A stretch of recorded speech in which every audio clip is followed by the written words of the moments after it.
Jason. I don't care. I want to know about the bong stick. Okay. Oh, Stop.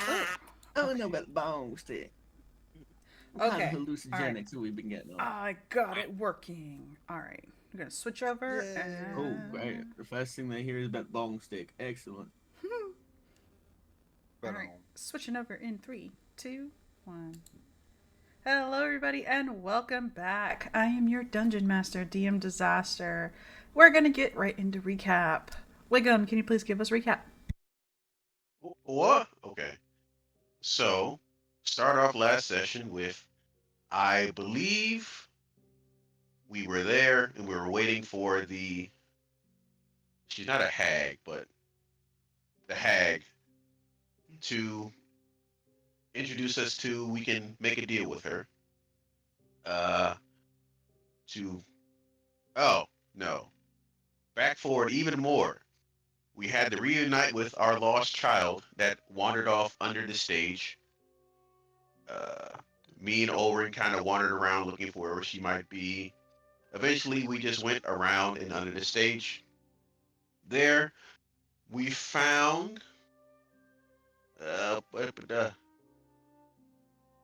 Fixor. Yeah, names. We found our last little party member, and Pixel. apparently, Fixor.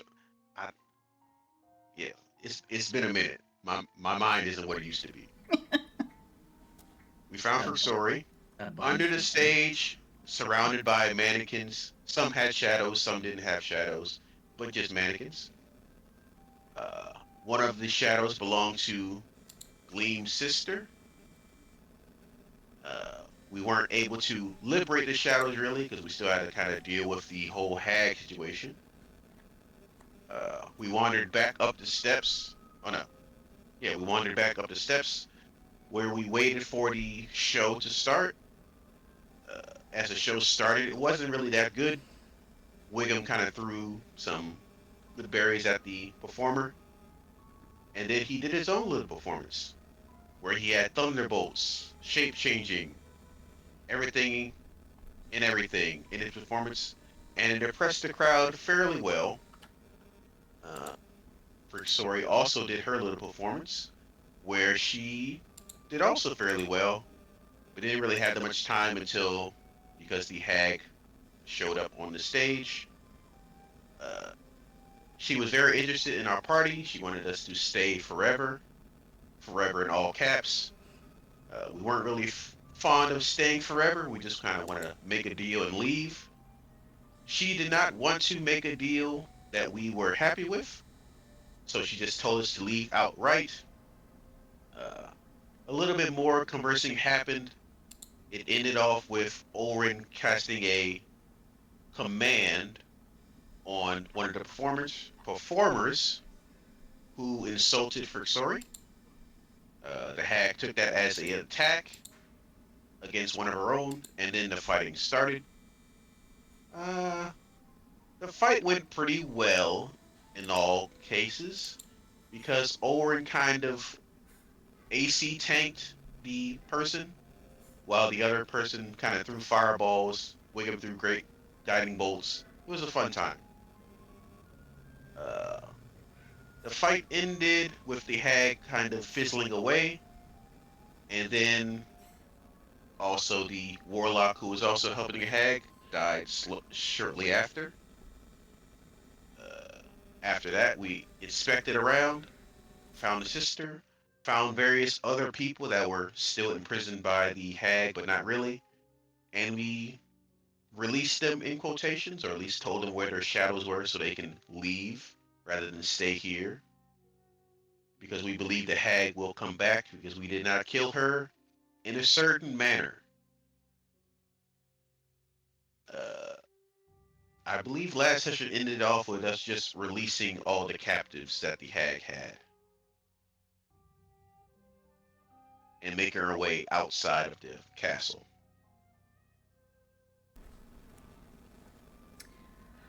All right. Yep. Thank you. Thank you for that. All right. So, You take better notes. I mean, yeah. I kind So, of free-bowled it, but it's fine. it, you basically said everything that needed to be said, so it's all good. Yeah, I was gonna say you got the gist of it, so we Gucci. Yeah, I got all the information I needed, buddy.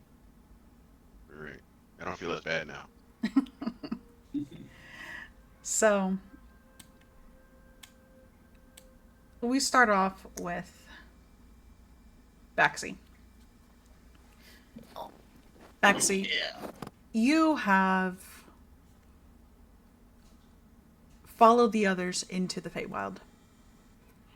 You were there for the little situation with the displacer beasts. You were there for the little party that the Fae decided to throw inside of the Warforged, or rather, Steel Defender. Then, when you awoke the following evening, you realize that you're alone. The others are not with you, having wandered off somewhere you're not sure where.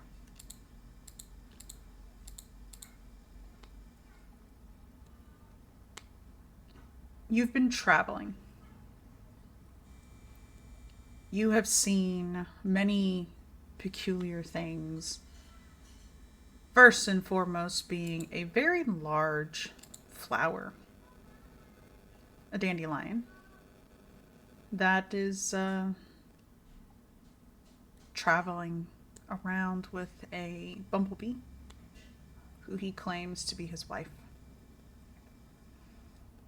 You see a corpse of a very large cyclops with an equally large beehive backpack beside him.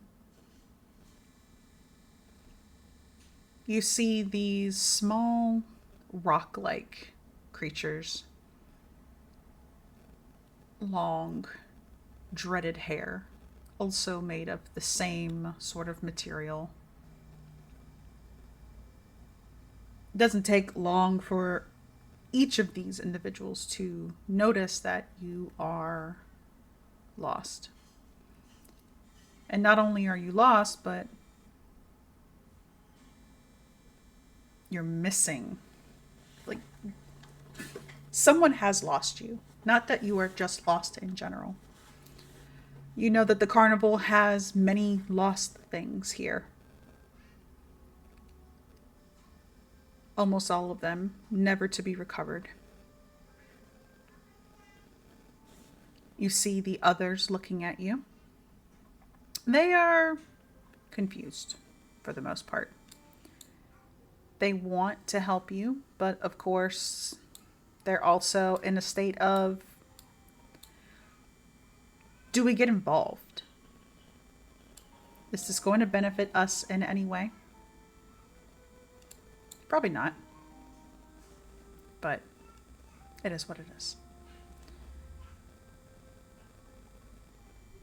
After some conversations here and there, they lead you in the direction of the castle.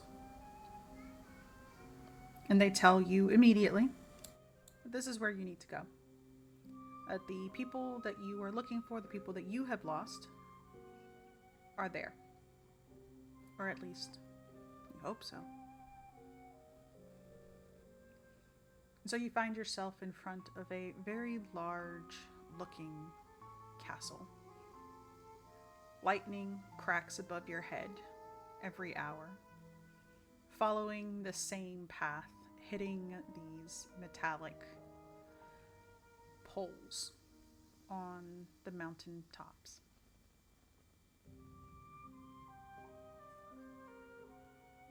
When you arrive, you see that there is a woman standing outside of the doors. She has on a mask covering her face. She quickly turns and looks at you. You see that her mask is that of a sun. She blinks. Hello? Are you lost? Yeah, you could say I'm a little bit lost. Apparently this is the direction I need to go to find, apparently who I'm looking for. Oh. Well, I hope you're not looking for Aes'Taldon. If so, I'm going to give you the warning that you should leave. It's no good making deals with a hag. I wouldn't even think of it. No, I'm either looking for a little child or a little goblin. I'm not exactly sure who I'm looking for. I just come from a place where...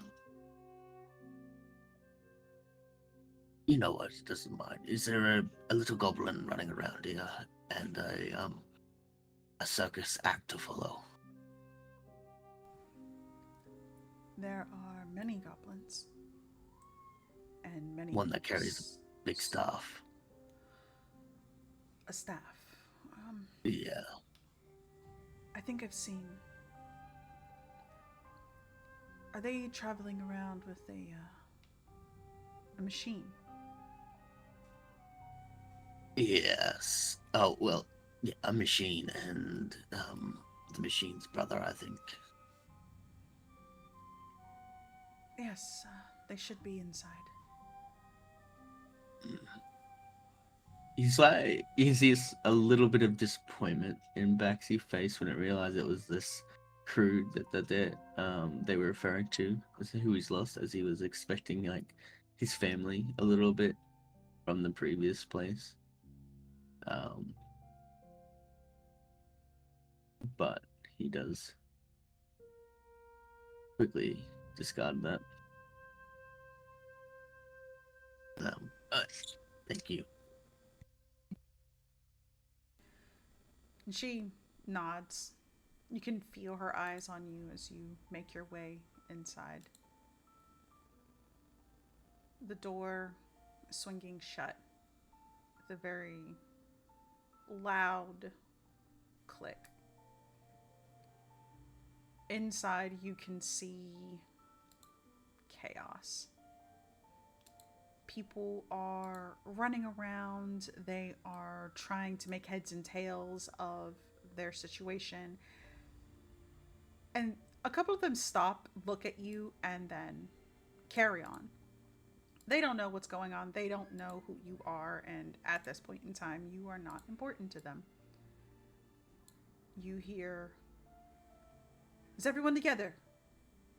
All right, make sure you gather your things. We're going to be heading out soon."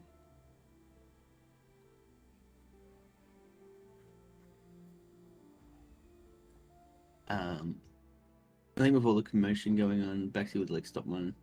He's like, is everything okay? Everything's more than okay. We've been saved. Oh. Okay. Safe from what? From Aes'Taldon. From the hag. Oh. You haven't seen, by chance, a machine or a goblin at all? Or a crazy-looking, demonic woman? I saw what looks to be a machine with a dragon head walking around here. Sure. Down these stairs? Yes. Oh, congratulations of your newfound freedom. Thank you.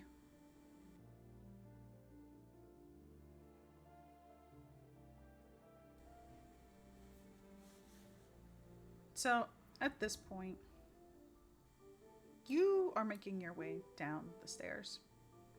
Mm-hmm.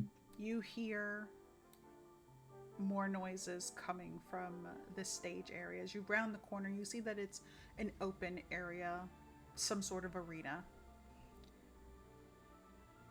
You can hear noises filtering in from behind you. You see people running up and down these set of stairs all the way over here. And then coming up the stairs, you catch sight of Wiggum.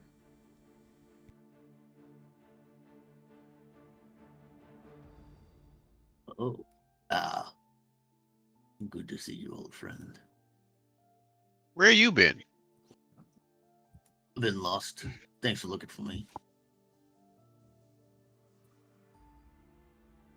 Well, I didn't know you were lost. Well, then I guess that's okay. Because I was. And, well, I know this place has an ability to create certain illusions. And I've Yeah. got to say sorry for how I was with the whole monarch thing, and yeah. Yeah, it's fine. Oh, we kind Hmm. of killed a hag. Yeah, I've been told the stories. Apparently, everyone's free and giddy because of it. I don't know if she's dead forever, so we kind of gotta go. Also, have you seen a small child run past here? Uh, have I seen a small child? She has a moon mask. Run? You would not have seen anyone with a moon mask. No, I saw someone with a sun mask, but not a moon mask. Great, we lost her. Oh well. Um, who are we looking for? Uh, we're looking for Gleam, right? Yes. Gleam. Mm-hmm. Okay. Moon mask, sister of lady with sun mask. Do you have similar mask of description? Uh, it's a moon, and it's blue. A blue moon mask. Okay. Um,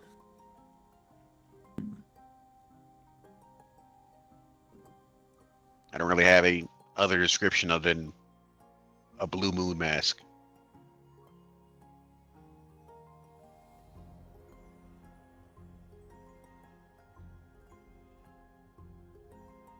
I will.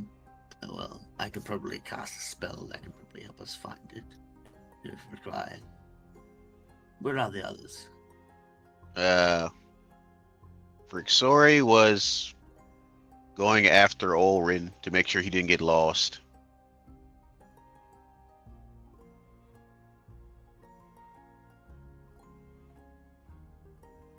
So now I think they're lost together.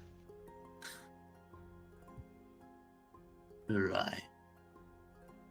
Well, what's more, perspe- um, looking for Oren and Vixori or the mask? Probably the mask. I think they can take care of themselves. I see. One's a more pressing issue. Oh, well, I can only try. Are you ready? Okay, I don't even know what you're gonna do. Um, you'll see like a little shadow coalesce in their hand. And they start to focus and try to form the shadow into the moon mask. Give it this little yellow touch. And then it'll turn to the blue as you're saying. And they're going to cast locate object on it. Or a moon mask.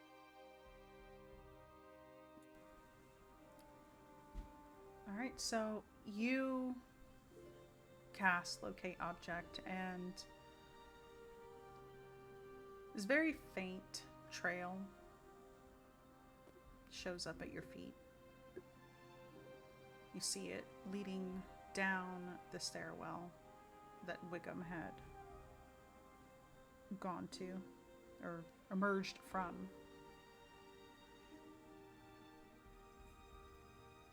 It seems to go back the way you just came from. If you would like to follow me, there's some. So you're saying I went in a big old circle? I don't know where you come from, so I can't say whether you went around in a big circle, but it seems that you are wasting time. All right, lead the way. As you walk past Wiggum, he'll just rest his hand on his head and just give him a quick shuffle. It's like, it's good to see you too. Yeah. Grumble, grumble. Let's go find a child. All right. So, the two of you make your way down. You hear more voices, more speaking, laughter, excitement. It sounds like mine carts being pushed on a track.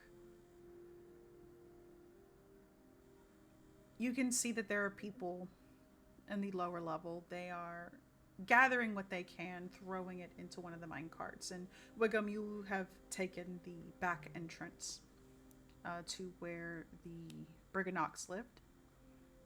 And so you know that they're going to most likely be making their exit that way, as for some reason the travel to the castle is much shorter taking this particular route. Magic. You see that there is a woman with a moon mask downstairs, dressed very similar to the woman outside with the sun mask. She is fixing what looks like a shadow to her feet, making the motion of sewing. Gets up, does a little jig, hugs the air, but you can see her shadow is hugging other shadows. And then she looks at the two of you. Will you be leaving as well? Well, I believe we got everything we needed, so yes. Oh, we gotta find our two guys. Or two friends. Yeah. You okay, Wiggum? Huh? You seem rather forgetful. What are we talking about? An expression of concern goes onto Baxy's face. All right, we need to find our two guys. Two friends. Yeah. Last I saw them, they were with you upstairs when you released me from the cage.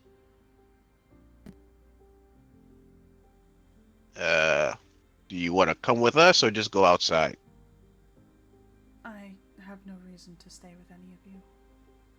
I'm going to go find my sister. All right, fine. Jeez. Trying to help. Yeah.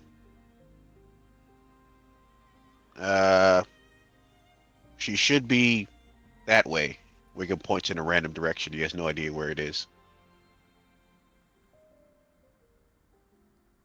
Thank you. He doesn't know where he is under the castle.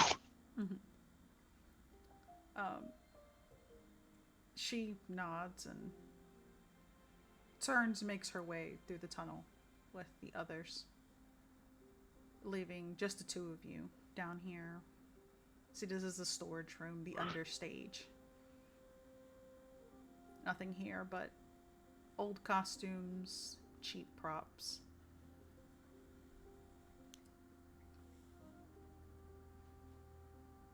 You know that Frixori and Olerin were upstairs. They were wandering around, taking in the views. And you also know that Teddy's soul is up there as well. Oh, right, we found Teddy. No, that's something to not say first at all. Well, his you see- soul. Oh, his soul. Yeah, his Is body's it still with retrieved? Yeah, with Rule's dad. Gruel's. You see, like, Baxi did pick up this, like, little eye patch. He was going to put it over his eye until it got, like, all serious. He's like, oh, they better not act like Gruel now. So, we found the soul of young Teddy, Yeah, he's over there. in the amphitheater. Well, that's where I found him. He was just kind of sitting in one of these pews.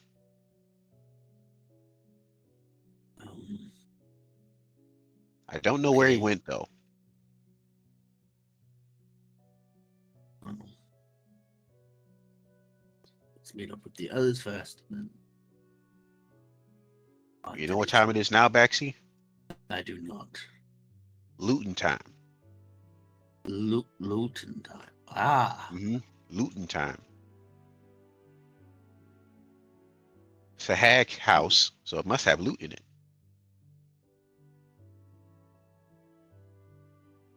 They're like peer into here. Oh, they don't seem to be in this room. No.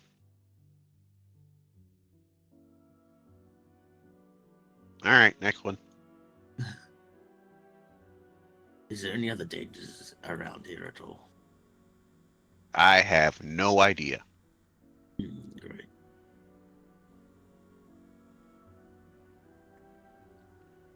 All right, so doing a quick switch over to Frixori and Olerin.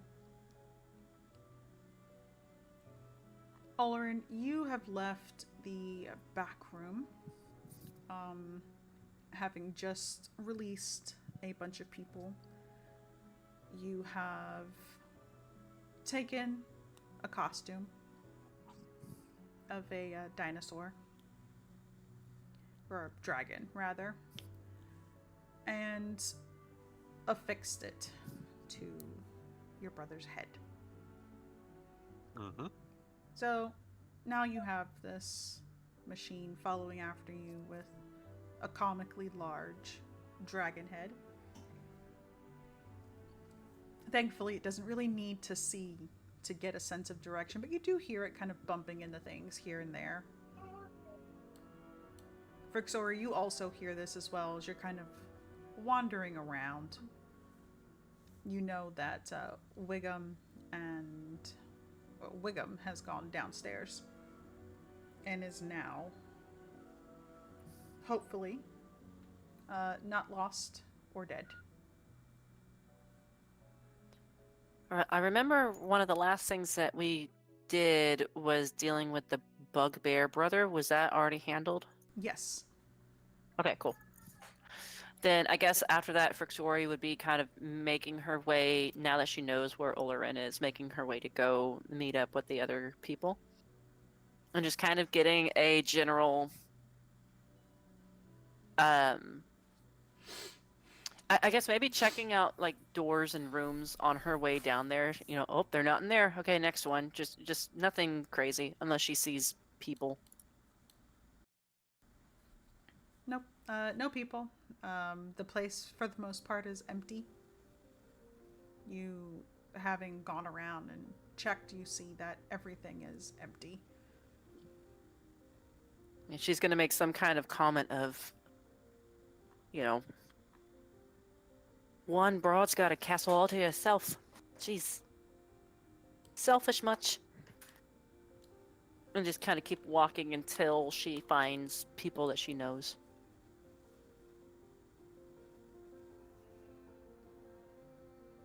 Is that...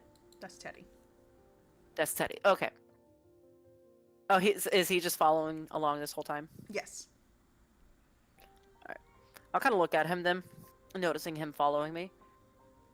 So, what's your shtick, huh? I'm the Prince of Hell. Oh, and I'm the Fairy Queen. No, really though, what's your stick? Yep. Prince of Hell. Dad's Asmodeus. Prince was promised. Kind of a prophesized omen. Being a tiefling, would I know this? Being a tiefling doesn't mean you would know this. It just means that you are a tiefling, unless you are affiliated with that specific religion or. Nope, anything I'm like a that. Mephistopheles tiefling. Yeah. Thought I'd try. She just kind of like nods, like, ah. So, how'd you end up here in the castle? I don't know. Just kind of saw there was a group of people coming here. They'd said that I can come to the party, and I figured, hey, why not? You know, we just were hanging out at a girl's place, and you see, he just shrugs a bit. I mean, I do hear that the parties down in hell are pretty sweet. But, nothing worth getting stuck without a shadow in your soul and dealing with hags. I've never been to hell. Oh? But you know what? I'm not gonna argue with it. I know nothing. Yeah, me either. Come help us. Come help us find this person. We need help finding this person. I help find the person, and what do I get? I get stuck in the fucking Feywild. That's what I get. Gonna turn around, keep walking. Like, how long do you think that they would be walking until they find, like, any of the other party members? Not long. The castle itself is not surprisingly not that big. Mm-hmm. So you'd be able to clear it if you're thoroughly searching everything in an hour, if that. No, not thoroughly searching at all. Yeah, so yeah, you would definitely just kind of open the doors, close them, and you'd probably catch them in maybe 10 minutes. 10, 15 Okay, minutes, cool. if that. Sweet. Yeah, upon, I guess, I'm guessing running into Baxi and Wiggum first. Yes. Oh, hey! You're back! Where'd you go?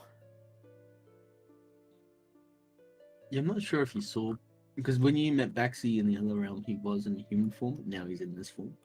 I'm so sure if Oh. you've seen him or not in regards to this form, but he does wave to you. I get confused. Yeah, I'm not sure. But do we see Teddy? Yes. Oh, it's good to see you again, Frixori. But why is that little child following you? Beats me. All I know is that he said something about being the king of hell, or prince of hell. What is it? Royalty. He's just fucking royalty. And, walking around. You could just call me Teddy. Wiggum's the... Teddy. I don't know, Wiggum said he was important to you. He's very important to, well, I guess everything. And you see... It's good to see you again, Teddy. Teddy laughs as you say that, Baxi. Yeah, you know, if I don't get back to my body or something like that. I don't know. I heard something about like the world ending and cracking, being taken down to hell. I don't know. It's the main reason why we're here today. It's to bring you back. And to get loot. Speaking of my loot, did you get that fruit from the tree that you dreamt about? I ate one of them. You ate what? Yeah, I ate one of them. Why would you eat it? It's a fruit. Why wouldn't I eat a fruit? Man, you're so weird, Wiggum. What? So you wouldn't eat an apple off a tree? No, not if it was glowing and then it came for seen in a vision. That means it's good. I wonder why you're a bit crazy. I'm not crazy. You're crazy. No, I'm not. I'm pretty sane. Frixori, where is Ulrich? Last I saw him, he was upstairs, going through some room, talking to one of the bugbears. That's really all I know. I don't want that, thank you. Thank you. I don't want that.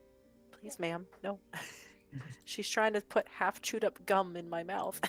Delicious. Gross. Teddy, are you aware of... So you already are aware of your state of the soul being removed from your body thanks to the cards that we read. Do you know how to get back? I know that the hag said something about I just need to get out of here. Huh? And I just kind of bloop back over there. Oh, so you just poop. Right. Well, we'll grab or do some looting, as you say, Wiggum, and get out of here. Mm-hmm. Loot. Yes, Wiggum.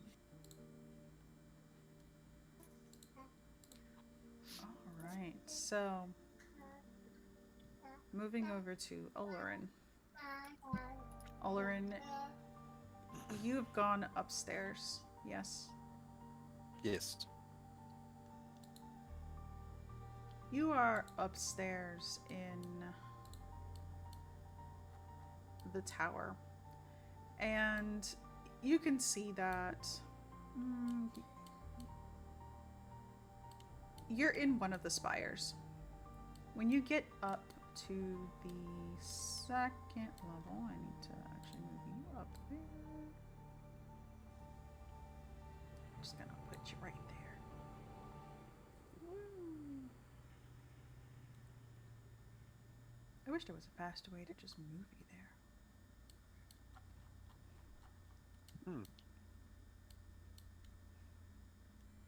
You see that you are in a room where the lightning is perhaps the strongest. You see more of these lightning rods placed around, and they're crackling with energy.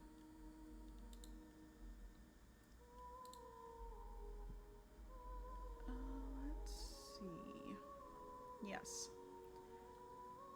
They're crackling with energy, and it is terrifying. You see that the contraption in front of you has revolving metal discs. Metal spears and sickles are attached to the ends that sweep back and forth, clicking loudly and rhythmically like the hands of a giant metronome. The apparatus is inlaid with characters of strange alphabets, and smoky wisps in the shape of these letters rise from the contraption as it revolves.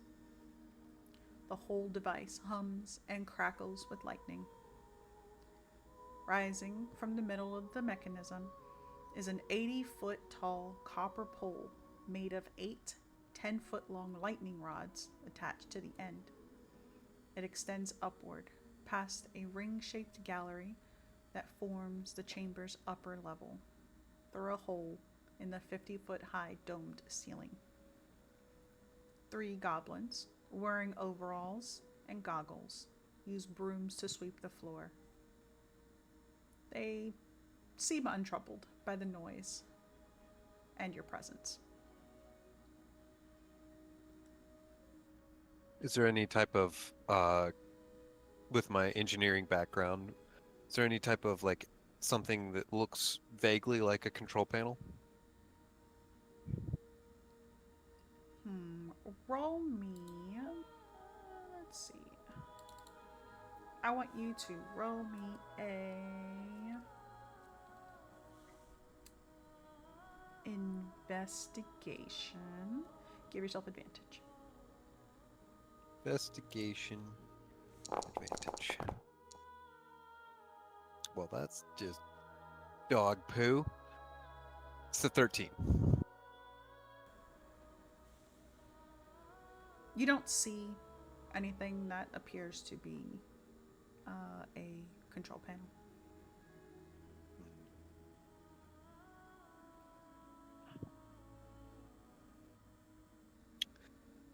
And you said there's goblins sweeping, just Yes. generally cleaning up the area.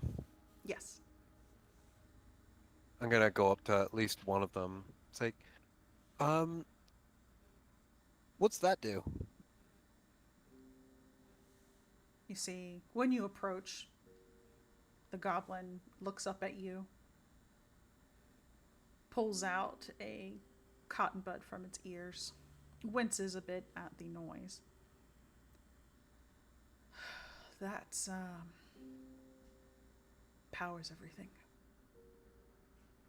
How do we turn it off? He looks at the whole thing. Dunno. Probably break it. How do you... Do you want to break it? I don't want to break it.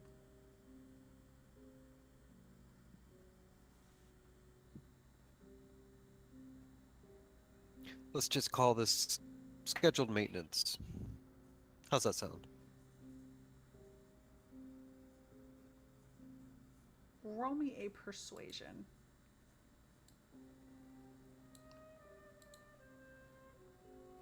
Persuasion. Give me a good roll. That's decently shit. 9. He shakes his head. No. That's,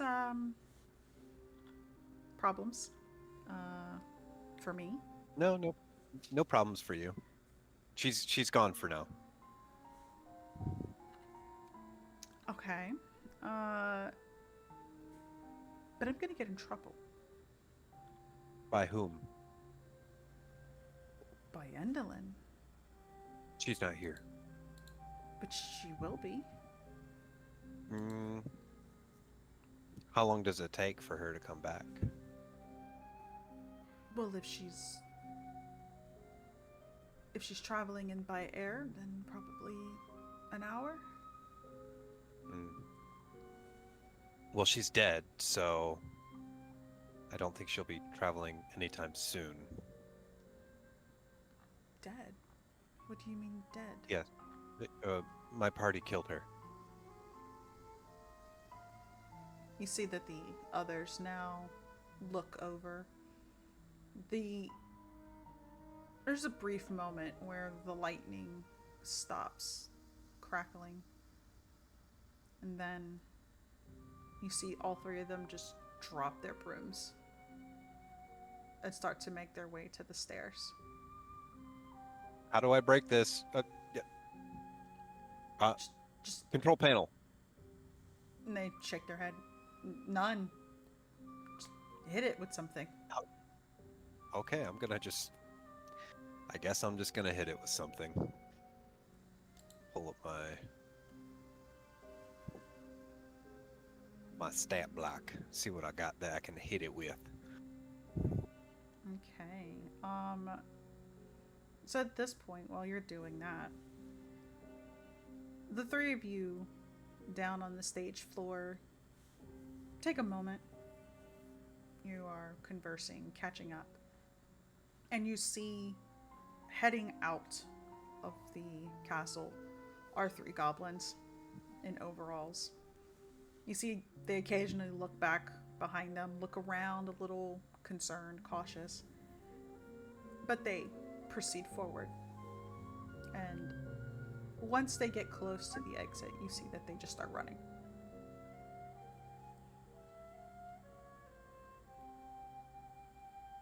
Be free, my brothers and sisters.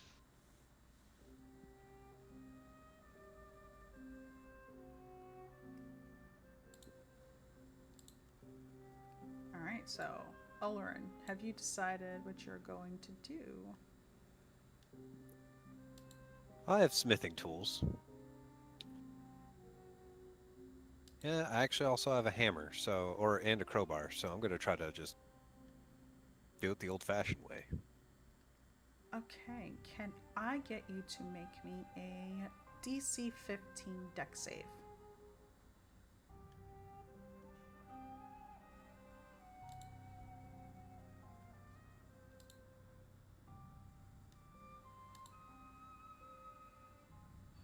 $15 deck save.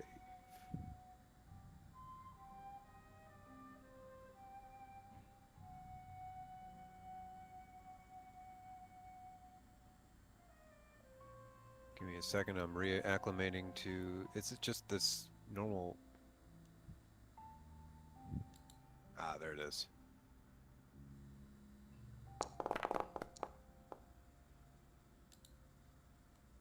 All right, so you step forward, and let's see. As you step forward, the lightning cracks above you. No, It that's a lot. catches your, say, your arm as you're touching one of the rods. Mm-hmm. And you take. I should have known better.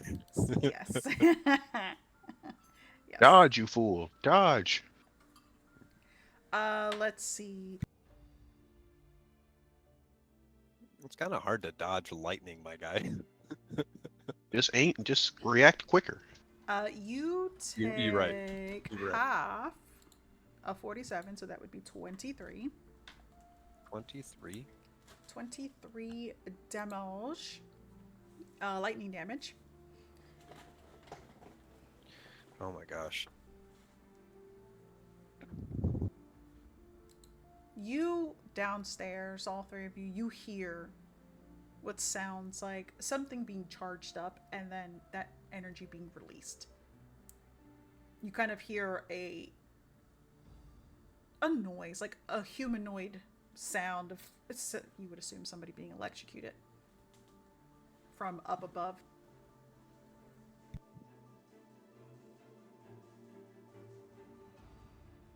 Do we want to go that way or don't want to go that way? What are you doing? That's the way that Olren was last seen. We should probably go that way.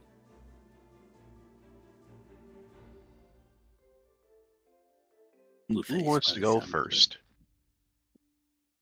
Oh. I guess I Not will. it. No, Bexy starts to go upstairs to where the sound was. All right. So, Baxi, you make your way up the stairs, and it's not a long trip. When you reach the landing, you smell burnt hair.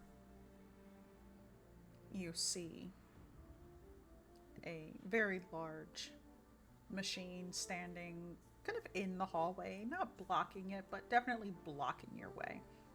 You'd have to kind of work around it. And you can see near this very large contraption is Olorin.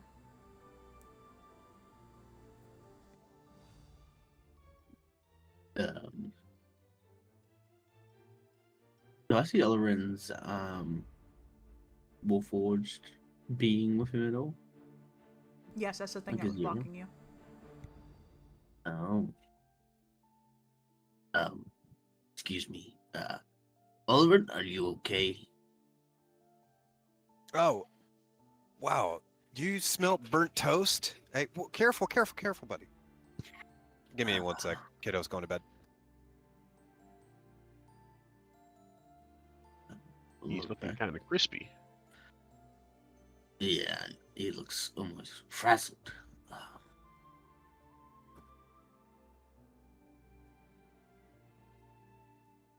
I'm back. Smell burnt toast? No, but I think you're a little bit on fire. little burnt hair. I kind of pat off the fire.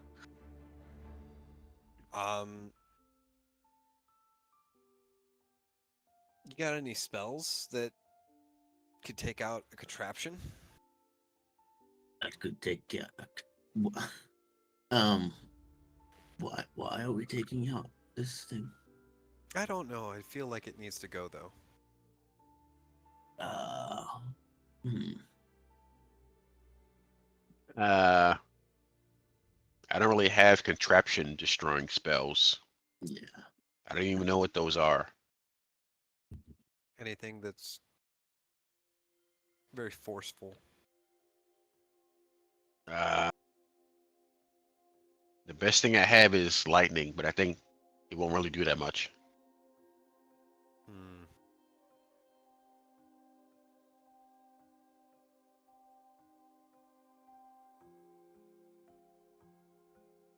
Well, maybe there's got to be some kind of control panel around here somewhere. Maybe we can find it and turn this thing off. Kind of end the dread of this part of the Feywild.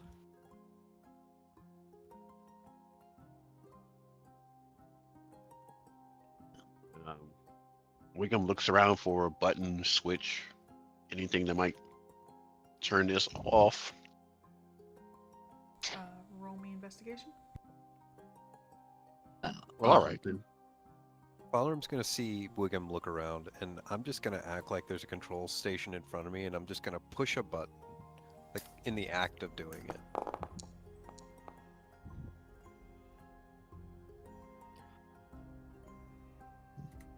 $15.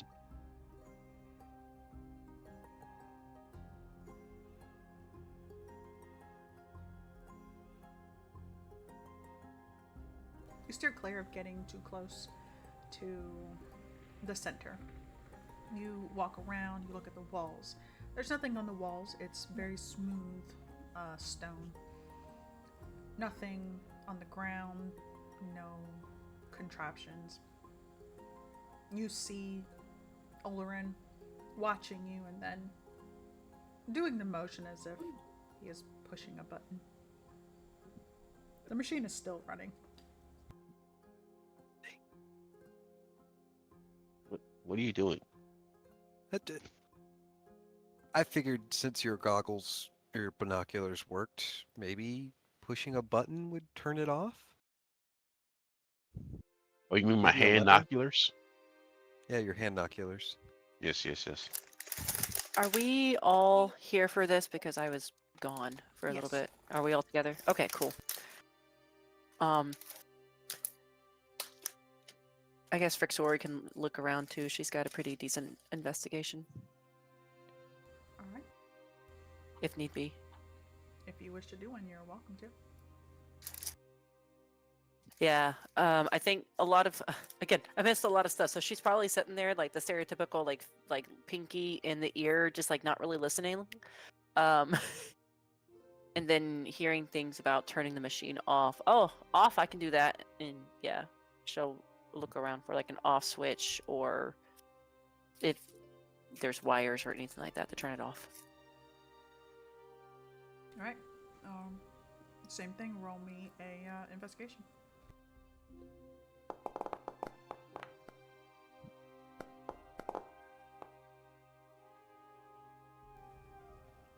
You do the same thing.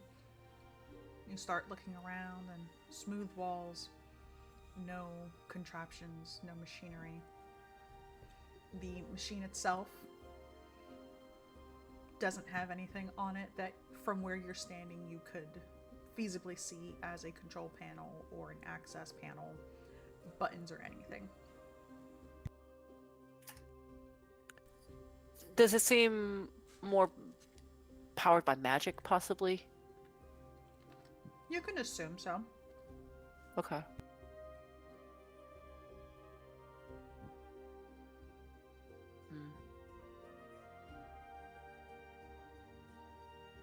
Again, I missed like the absolute description of everything, and I'm not gonna make you repeat it. Is there anything that's like a place where I don't know? There seems to be like a wire leading into a back wall or into another room, or where it seems to be some kind of arcane writings that can be deciphered on the machine? Anything There was lettering. lettering? Mm-hmm. Yeah. Where was that? Closer to the center of the machine. Okay. Were we able to determine what language it was in? No. Well, hold on. He did blow up when he went to the center. Yes. Use your hand-oculars. See what it Let says. her do it. Let her get blown up. I hold my hands up as binoculars for her to look through them. I'm having to bend down really Oh, no, low to wait. look. I get on your back and then I put my hands over your eyes. Oh my gosh. At first she's like, the fuck? Oh. Oh. Is it working? It is not working. I don't know. It's not working. It is not working. No. I think the hag was doing it because he was alive. Well, she's not really truly defeated, right? Oh. I mean, I don't know how I was hags told. work. Well, I was told that the only way that she would be able to be defeated is if we had, an eclipse. And I've been seeing a lot of people walking around with sun and mask stuff. So if there's a moon around here, then, sun, moon, eclipse, defeat the hag, maybe killing the hag powers this thing down completely. Well, the moon mask kind of left already. Oh. Well, then what the fuck are we doing here for? Oh. Over wanted to touch the lightning thingy. I just wanted to see. Were you guys doing something? Eh. Wigan Loot. wants to loot. Yeah, loot. He wants to loot. I want to get back to the circus and get out of here. I think I already owe enough debts here that I would like to not pay. You owe, what I you mean? owe at least 7. At least 7. Yeah. And we got your friend Teddy and a bunch of other people, so I think it's safe to say we could probably just book it and be fine, right? Yeah, I'm pretty keen to get back to reality. Alright, fine. No looting.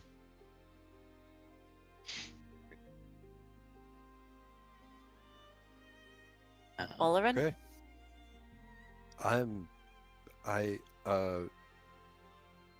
Rem, what do you think? Kind of like trying to diverge the attention off of him. You know we can't hear him talk, right? What she said, and I point at Frixori.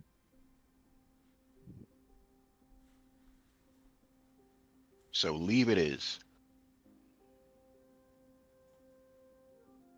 All right, so those of you, obviously, Olerin, Frixori, and Wiggum, who have interacted with the Elven Prince, you know that the only way to exit would be either through Aes'Taldon providing you passage, or by going to that mountain range, and going up individually to each one, lighting each of the braziers, and then leaping into the lake. Oh. The one that had those laughing birds on it? Yes. Mm-hmm. Mm-hmm. We took care of the laughing birds. To a degree. Well, That would take a lot of time, though, to do. Well, I mean, I'm pretty sure Endelin's not going to want to... Well, she's dead, so... I doubt she can do much. Is she, though? I mean, can we have a history check on information that we would know on hags? If we fought them before?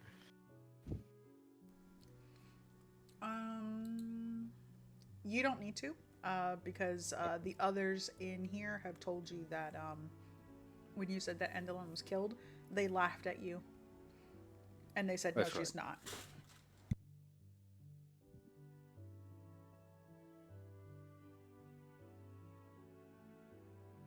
Well, So I'm we pretty either do sure this she the won't be long. happy to see us. That's for sure. Well, no. So I guess it's the long way. Yep. All right.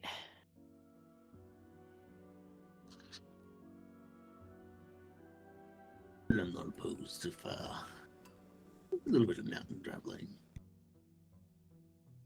Be nice. Okay. So you're all heading back to the Bird Mountain, yes? Mhm. Yes. Cool. Yes. Did you want to see the hags? Not layout their main room or whatever before you go with them, or It's probably booby trapped. okay.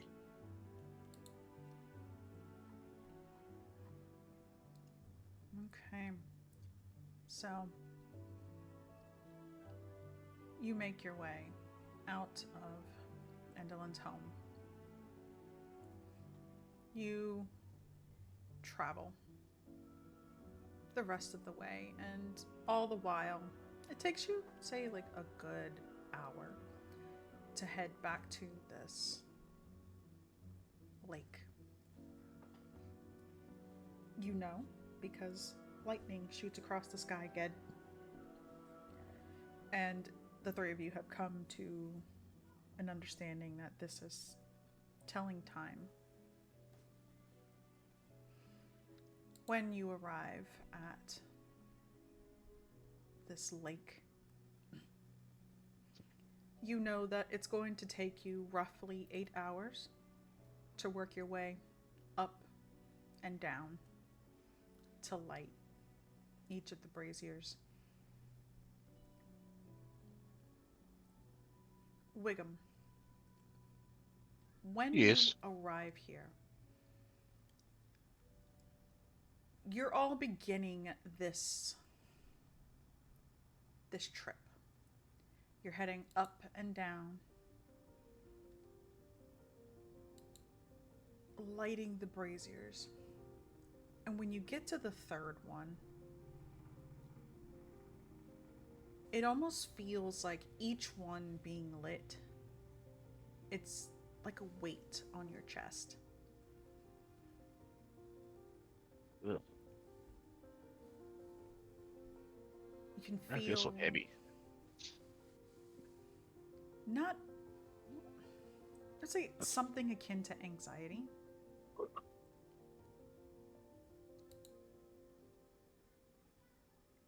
From your vantage up here on the very top, you can see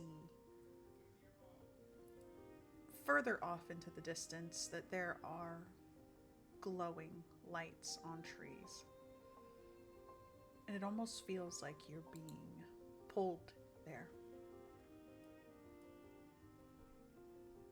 As you descend and you go to light the fourth one, it almost feels as if your hand is stopping. You're physically trying to light this, and it's not something holding you back, but you feel it. I shouldn't be doing this.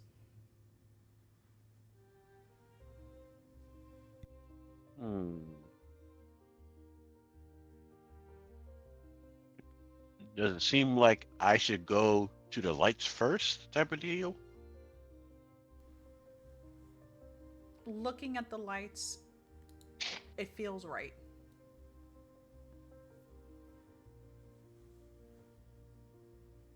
Hmm. I'm really cautious about walking into the lights. Hmm. I guess I'll tell Baxi that I'm getting kinda, I don't know, nervous. Like something bad's going to happen if we light all these. I don't know what, but I just have a feeling in my gut. Is it because you're leaving without resolving something first? Is it something you have to do? I don't think so. We got Teddy. Yeah, that's pretty much it. We got Teddy. I don't really know anything else. So the lights over there, kind of weird. You guys should go to him. See what's up.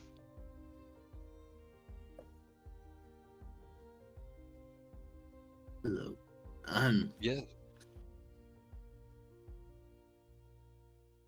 Yeah, we should go and have a look. All right. Do you want to come with me? Do any of y'all want to come with me, or do you like the bracers? I will go with you. I could use a break from going up all these stairs. Yeah. Okay. But over, and you stay at least 30 feet away from me in case more displacer beasts come up attack you.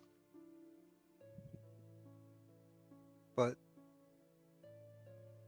okay. Okay. We'll be fine.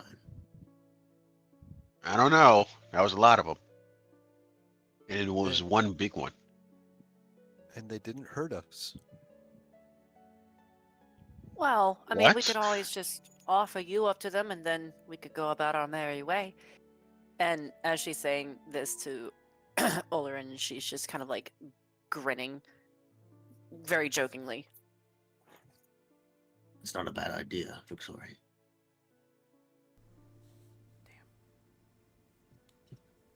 We can mix Oh, his way you actually towards took the that lights. seriously. Oh shit. Oh. Oh, no, I was just trying to play along, but I guess Oh. I can see how Oh. you do. Oh. Sorry, your voice is just so like low and gravelly and serious. Great. Please. Why does everyone pick on my voice? You're not No, we're just pointing out that your voice always sounds super serious. yeah, like why so serious? You sound like that, No, I don't know. Is that a reference to some a book? It's one of the acts of one of our clowns at the circus. Where they just It's not scream very to good. the. Yeah, I can see how there's no good. How voice. dare you? No, he considers himself a joker, but you know what? It's awful. I feel like I'm in part of an act at the moment, and I don't know my That lines. clown's performance was perfect. I hate this so much. Sorry, not sorry. No. No, but yeah, for real, we'll do the lights and shit. Yeah, All of the lights. just the lights. No shit. Yeah, no, well, as long as there's no tunnels with these lights, you know what I mean? Ha ha. No. Elbowing Baxi a little bit here. They Ow. make it known that she's also still joking. Oh, I feel so slow on the uptake. Light at the end of the tunnel, Baxi. Yeah, that way you know it's the way out. Sure. Shall we go to the light at the end of the tunnel then? Yeah, well, when you say it like that, I don't want to, but all right. Oh, So, the three of you travel towards the lights. You head back in the direction that you came. Leaving Yawn, you're in what you would assume to be the neutral zone. You're neither here nor there. You just are. And the further you go in, it seems again like you're walking in circles. But then you start to see it. Everything around you starts to get dark.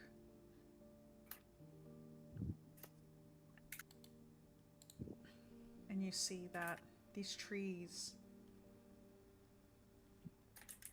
almost appear out of nowhere.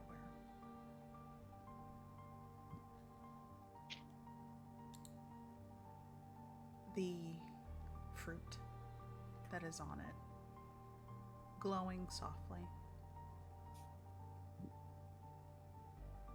Wiggum, you see them, and yeah, you've taken a bite out of it. Didn't really taste good. Tasted like nothing. A low carb fruit. But these aren't what's calling you. Doesn't seem right to you. You keep moving. You follow this pathway that, if you've been here before, you don't remember it being there. The path almost seems to appear as you step forward. The grass almost creeping away with each footstep. And then you see a tree. A tree a little further off into the distance. This one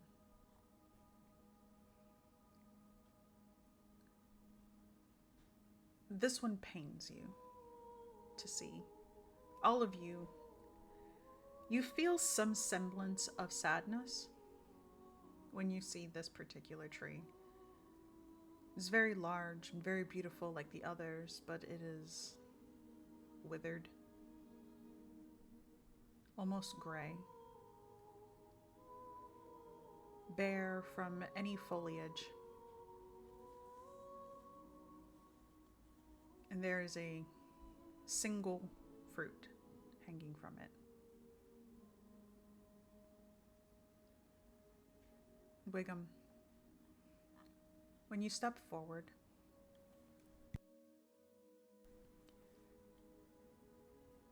each step you feel as if you're being pulled deeper and deeper into your mind. You start to see images. You hear sounds that weren't around you before. You see a young boy standing alone in a field,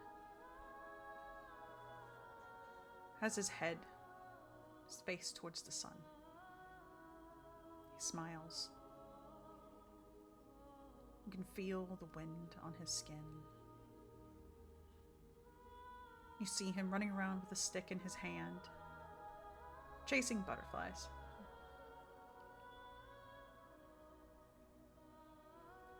You take another step. You see a young man weeping as he is staring into the eyes of a young woman. You can't hear what's being said, but you can see them being pulled apart from one another.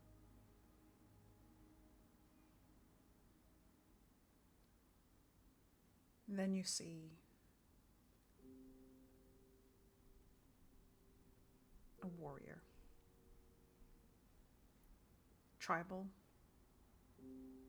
Perhaps an orc. You see them swinging around a sword. Each swing of the sword hitting a body, causing it to fall, blood spraying everywhere. And with each body that falls, a spirit rises. You see this man, and you almost feel it, going insane from all of the spirits that surround him.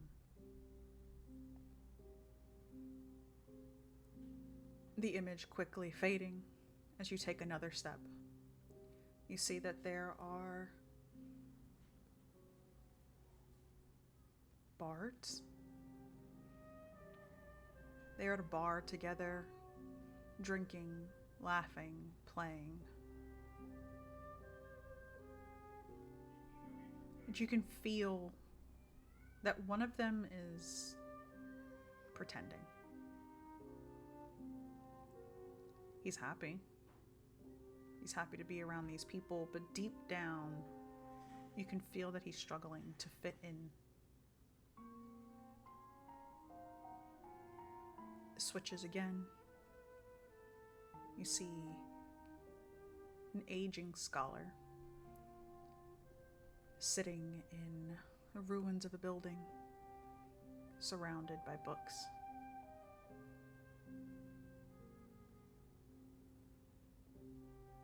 You see not a person, but yourself, huddled in the corner of a home, fire all around you. You can hear the roar of a dragon.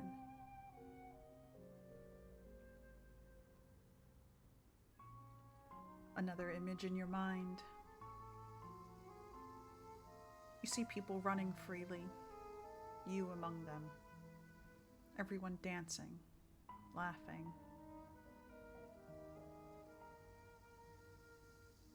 And then the very last one, you see a woman. She is clutching a newborn child in her arms, weeping. The child still lifeless.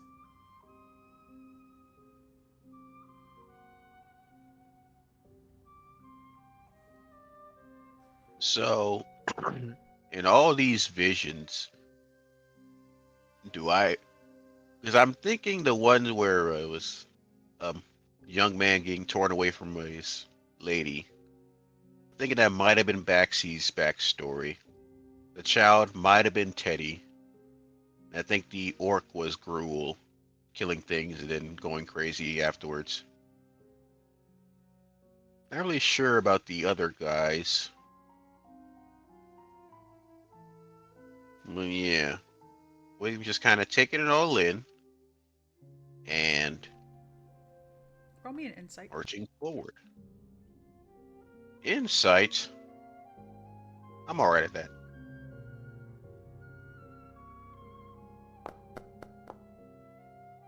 Ooh, I shouldn't have said anything.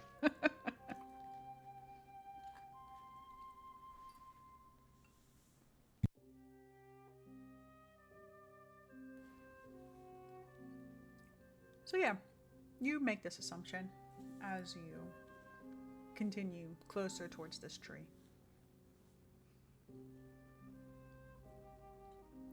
When you do, There was just those one of fruit you- on this tree. Yes, just one.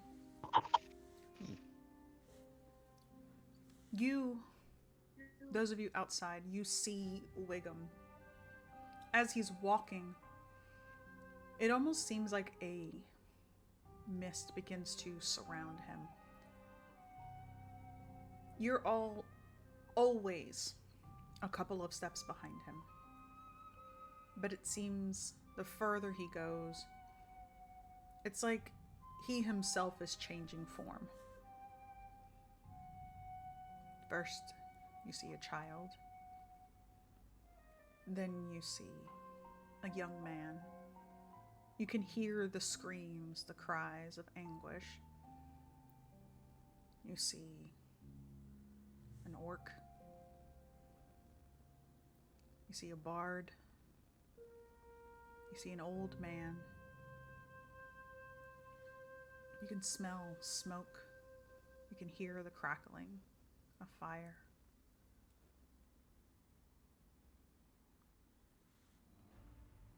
And then you see Wiggum standing underneath this tree, staring at this one fruit.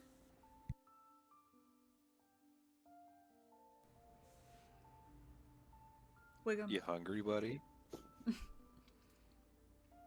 you stare up at this fruit, and it looks like a very large teardrop is about to fall on you. looking into it, you see a warped reflection of your face.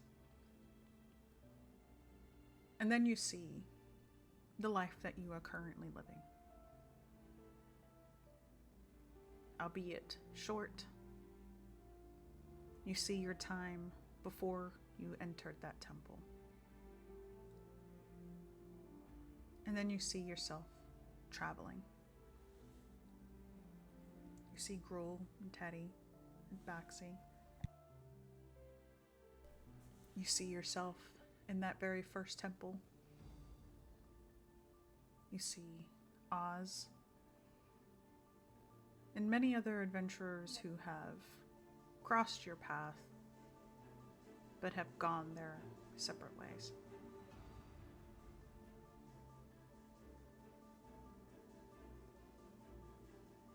It's like a slideshow. Can I reach the fruit? You cannot reach the fruit.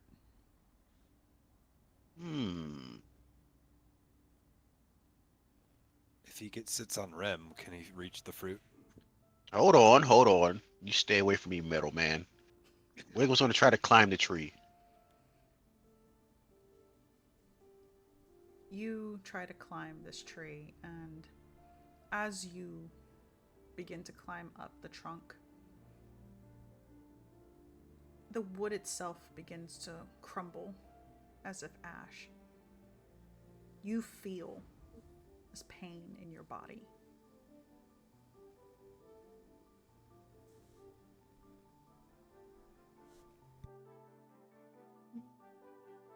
Well, that doesn't feel too good.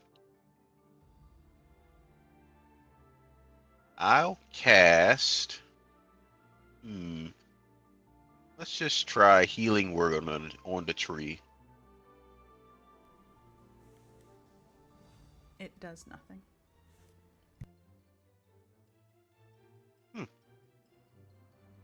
Just do this just a second. Get out there. Man, that's a lot of healing.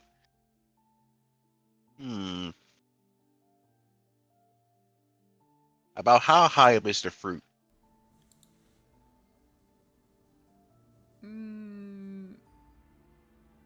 If you were to sit on Olerin or Rem's shoulders, you'd be able to reach it. I'll do you one better. I need your help, Bigum. There's a giant snake just appears from the stick that's barely 3 feet long.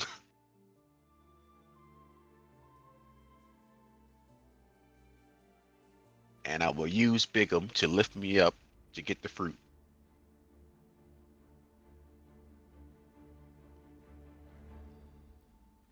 Bigum holds you on his head and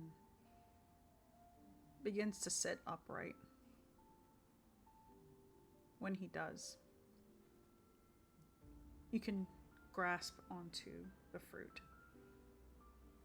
It's large. Nice. About the size of your body. God. And when you touch this fruit, it almost feels as if something deep inside of you has been touched. Your very core.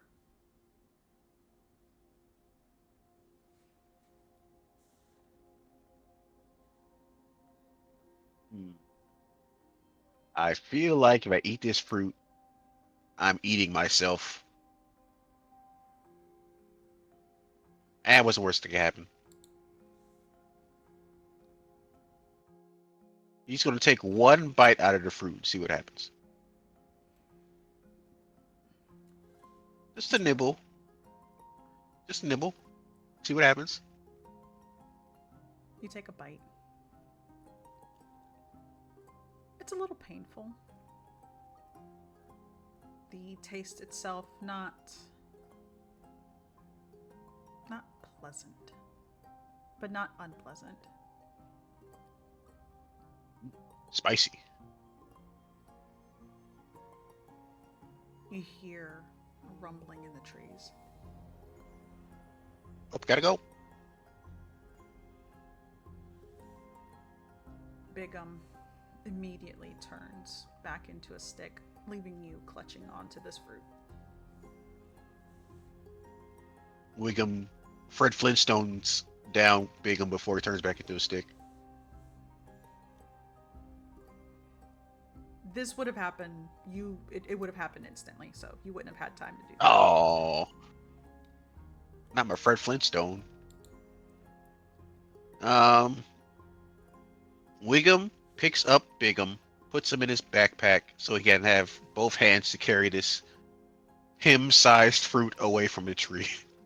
You have not plucked the fruit. You are hanging from the tree by the fruit. Oh, well, I'm yanking this fruit off the tree the best I can. Okay. Roll me a strength, please. Ooh.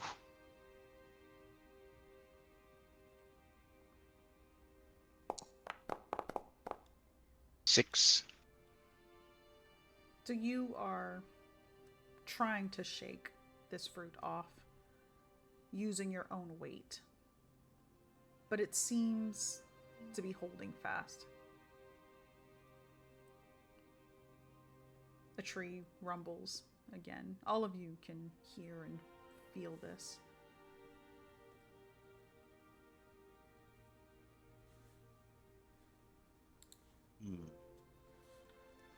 All right, let's try something else then. Wiggum's going to wild shape into,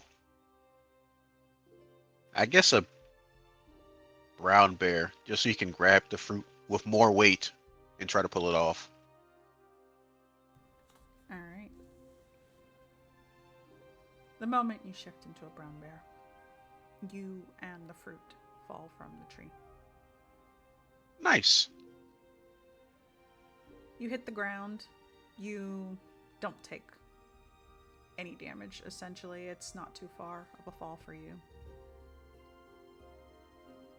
When you pluck this, you feel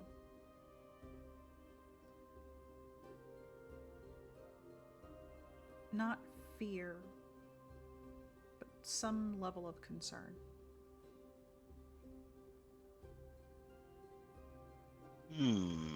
A voice now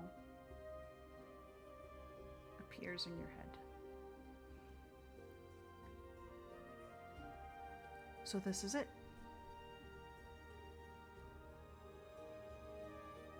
What? Who's talking? Wiggum looks around.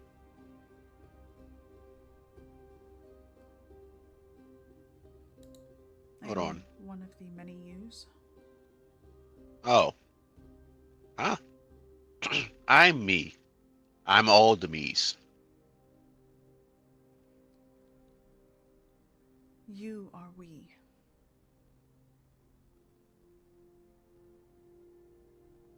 Okay, then who are you? Why are you not part of the we?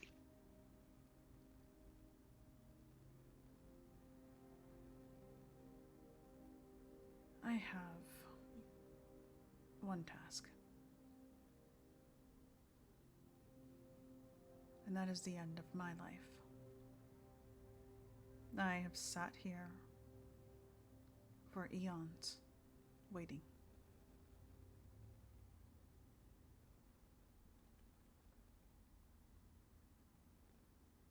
This is your last life.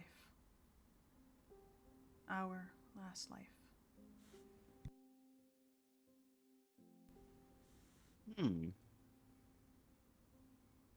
Any particular reason? Or just you're just tired?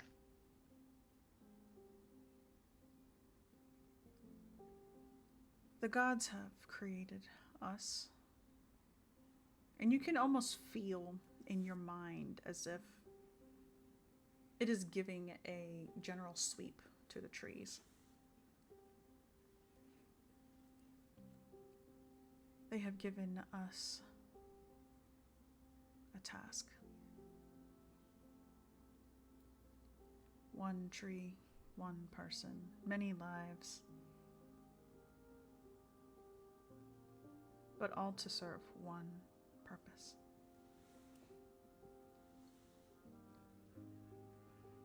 So what's ours then?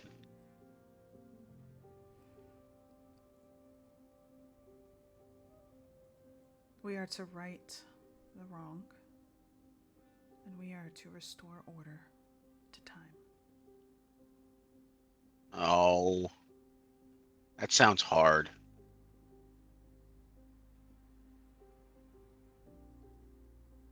You have lived many lives, each of them preparing you for the next, preparing you in Oh, hopes that you will become someone. Someone that can make a change.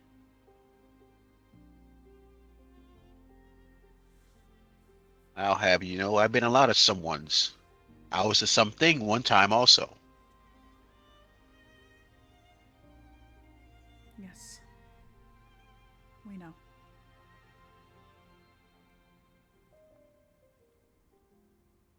So, what's this? As he holds up his fruit. This is you. This is your final you.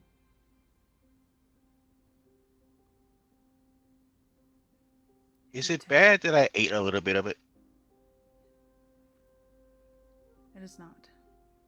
You are Okay. merely consuming yourself. You don't have to say it like that. Ew.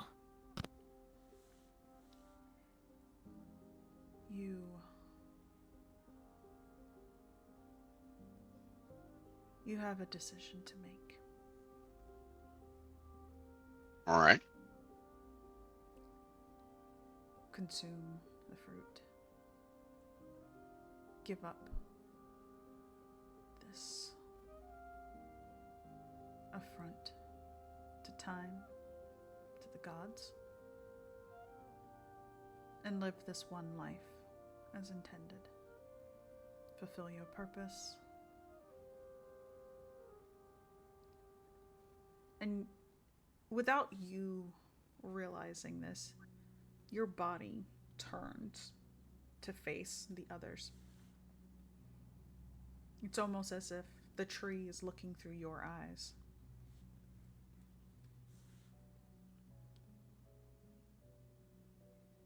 Save.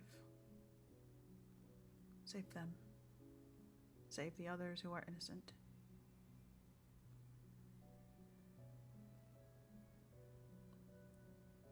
Or you can plant this fruit. Go through another indeterminate amount of time, learning things again. Live, die, learn until you are ready. But know that the fear in your heart, the fear of being alone, will only grow much, much stronger. The world will end if you do not choose.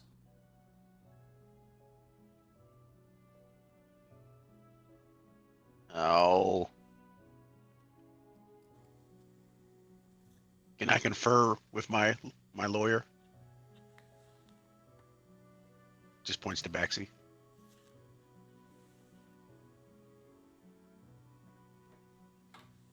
There's silence. Those of you outside, you just see Wiggum talking to himself holding this fruit.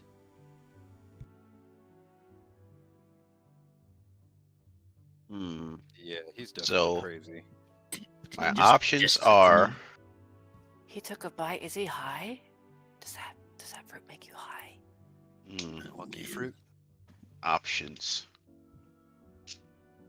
One life or many lives, but eternal loneliness. Ah, well, Are I you gonna guess I share got that one fruit? last ride in me. No, it's mine. Uh, so the option of last life is to eat the fruit, right? Yes. All right. I guess Bear Wiggum, through the use of Fey magic, has been talking this whole time as a bear. Ah, starts eating the fruit.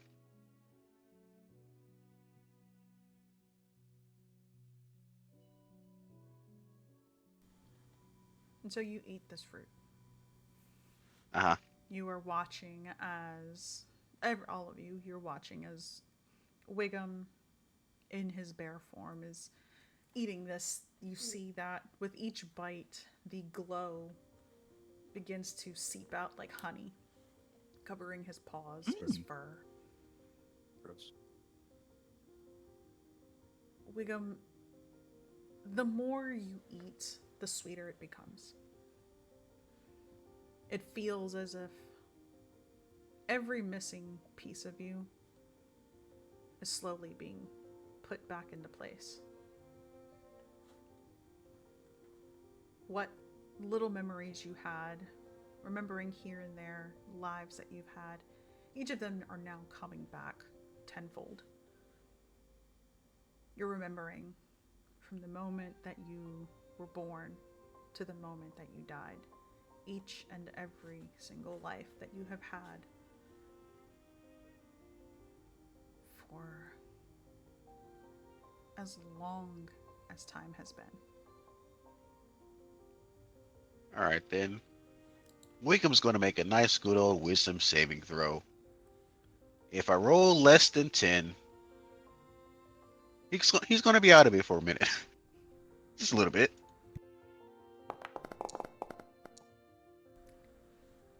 Ah, he's all right. He's seen worse.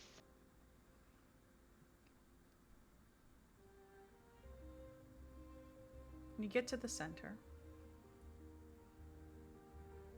your teeth hit something hard. Ow. My cavities.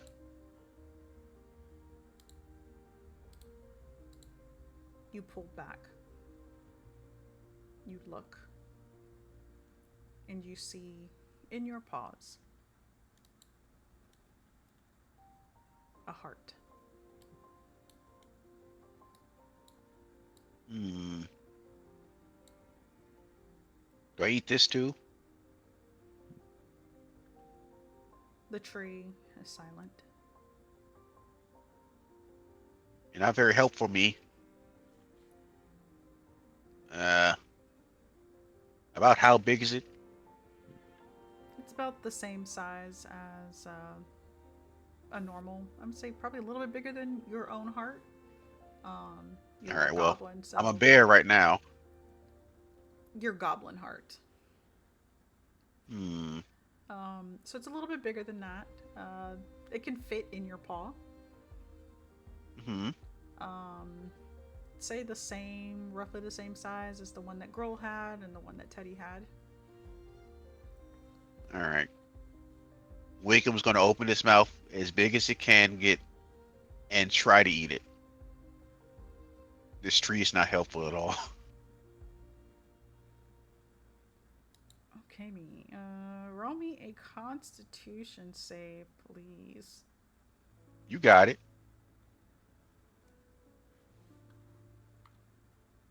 Let's see. Constitution. Normal. 19. Okay. So you open your maw as wide as it can go, and you begin to shove this crystal heart in. It's a bit of a squeeze. It's painful, no doubt.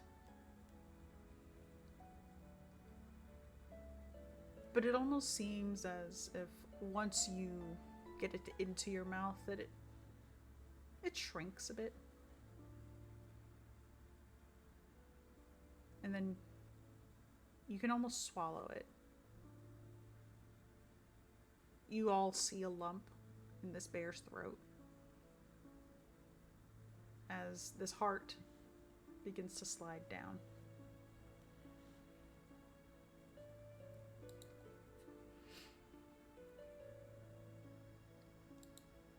And you, my dear Wiggum, have gained the Divine Heart Crystal.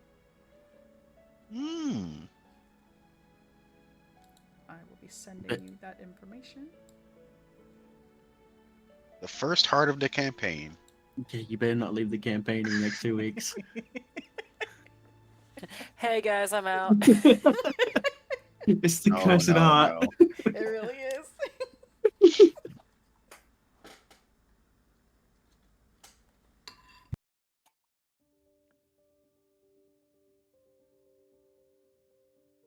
Alright, so what are you all doing? You have just watched Wiggum the bear eat a heart. From a tree and talking in a weird bear form. Yeah. Tell Or everyone just to kind of start like running. staring. Oh, jeez. Oh, we should probably run. Last time, I think there was a mechanical being that ate a heart and exploded, so we should probably pack up. Rem's not going to explode, is he? I Uh, don't look at what- Rem. did he, did he eat a heart? Rem, did you eat a heart? Did he say something? No. Oh, cool. I'm Still gonna look have- over to Baxi. Your friend is tripping some major balls. He's never really Bear been- Wickham starts to slowly alive. walk towards you guys. Hey, buddy, you okay? You good? You were talking to that tree for a long time. Maybe he is the tree.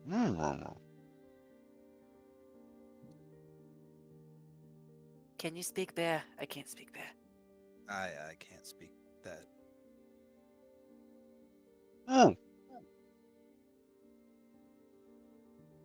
Wickham writes on the ground. 8 fruit Writes it fair. contain memories of past lives. Wow, he's not Oh, very good at he's grammar. seeing. Oh no, he's seeing everything. Like Man, if that we shit were must have been good. awakened. So Wiggum, it if you doesn't- can understand us, you can leave your bear form and communicate to us properly. Roar. As he becomes a bear. You're right. I'm messed off the name. So You want to talk about it? all right. So I used to have a bunch of like redo lives, but now apparently I have one last life to do what I was supposed to do in the beginning, which is fix time, stop everything from ending, and just try not to die along the way. So pretty much nothing's changed. Oh, that sounds. Oh, okay. Any comments, questions, or concerns? Yeah, why were you talking to yourself? I don't know. Why do you talk to that guy? Points to Metal Man. Well, that's because he's my brother. And that's because that's me. Wouldn't I talk to me? That dying tree over there was, I guess, my original life. That kind of just stuck around.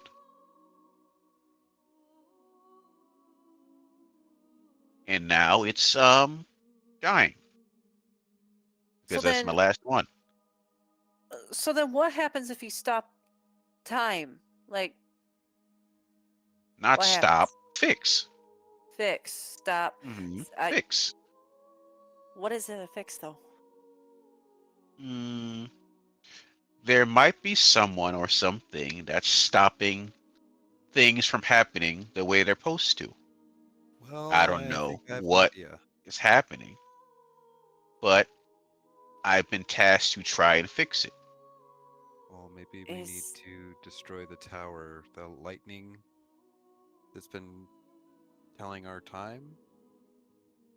That's possibly what you're gonna have to do. You really want to get shocked by lightning again, don't you? I'm not saying. I'm just saying this is how you can fix time. Well, I mean, this is I a don't whole think different destroying area. a clock is going to fix time. huh? But sure. Let's go deal with your thunder clock. I'm simply giving a hypothesis Sure. and a possible solution. Sure. If you don't want to, we don't have to. No. Go ahead. Lead the way. So like, I'm still confused about the whole time thing. Is this like God shit? Yes and no. Are you a god? That was my question. Maybe. What are you a Baxi god just of? starts laughing at it. Sorry. Gods Oh. aren't real. Any more questions? I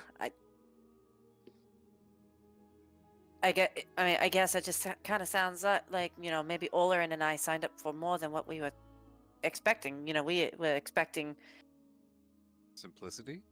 Mm-hmm. something. Yes. Find the person you were looking for, and then come back, and then now you're talking about fixing time and shit. Well, we kind of found the person we were looking for. This is kind of just a side mission, a side quest, if you will. So, so then what's the big one? Is it Uh, just the time thing? no. The main quest right now is deal with his brother. Points to Baxi. Ah, yeah. Because he's You know kind what of this? leading everything. You know what this sounds like to me? This sounds like once we get out of the Feywild and back to the circus, we need to sit down, probably have a couple too many drinks, and we need to just put all our cards out on the table. Yeah? Ask your questions. I'm here. I can answer your questions if you have them. I just saw you talk to some incorporeal voice or whatever that fucking word is. I just saw you talk to this voice inside of a tree while you were in a bear and you ate a fruit that was apparently yourself. I'm Yes. not drunk enough for that shit. Yeah, I have to agree. Well, I don't know what to tell you. That's what happened. It's like I'm laying my cards out on the table, and you're claiming I don't have a five when I actually do have a five. It's what it is. Oh no, we're not saying you're lying or anything like that. Just I don't know. We Like, played Go Fish, and you called my cards correctly. huh? Well, then maybe we get back to the circus soon and play some poker. How about that? I'm not good at poker. I'm good at spades. I'll teach you. That's fine. I'm not good with money.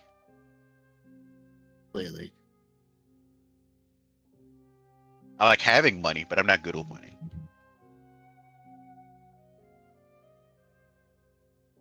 So, what now? We gotta go back and light the lights. Like the fancy candles on top of the spires. Uh, get Teddy's soul in a box, and then go home to Yeah. the carnival place. Yeah, that sounds all right to me. What about you two?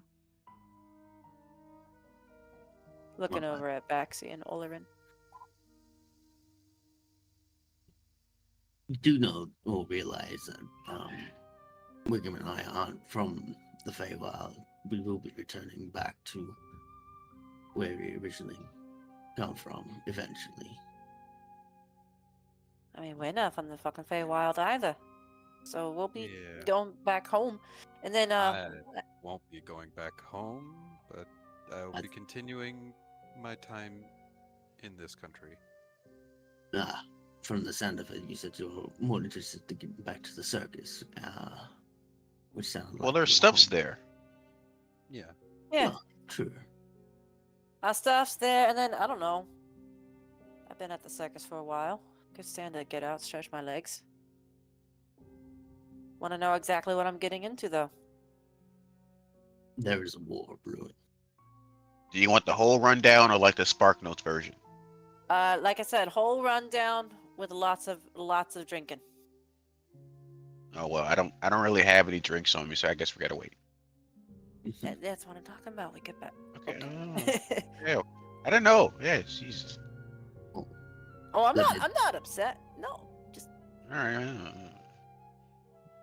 That begs the question: do we continue lighting these braziers, or do we head back to destroy the clock tower or whatever that Oren was talking about? I'm good with whatever. I don't see how we destroy the clock tower. It seems kind of Moot? just a thing that exists. Well, then we continue with the braziers. sounds like a plan to me. Then let's go. Oh, And actually, if you see a flying lady with a puppet stomach, tell us immediately. a what? A puppet stomach. A puppet stomach. It's a puppet where her stomach should be. Like a little marionette things. Kinda creepy. Noted. She flies on a uh or orny that orna no. What's the word? I'll get it when I see it. If I see Oh, you Orna it. mean ornithop ornithopter? didn't Yeah, didn't that I thing. grab that? Hmm? Or did I grab the didn't I grab the ornithopter or did I grab something else? What did I grab? No, the ornithopter is with what's her face, with Endolin. I grabbed something that was like big. It was like a kite of some kind.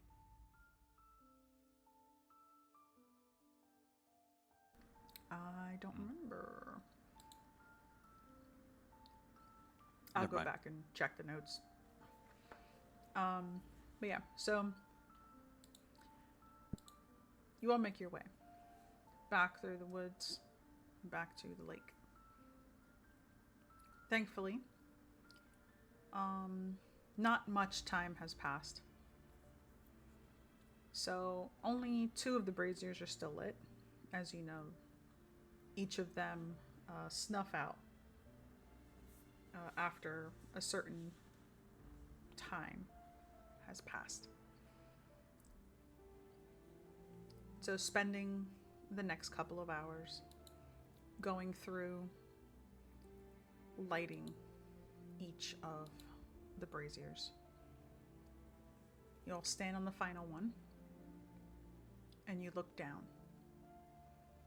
Who is standing on the edge? Me. Dibs. So Olin, Sure, take it. where is the place that you would want to go? Where is it that you would call home? Oh, he would not want to go home. He would probably go to the circus. Okay. So you would consider the circus home then? Yeah, at his current position, yeah. So peeking over the edge, you can see the carnival. You see Mr. Witch and Mr. Light. You see random guests enjoying themselves. And very similar, when you saw the prince, you know that all you need to do is take a leap.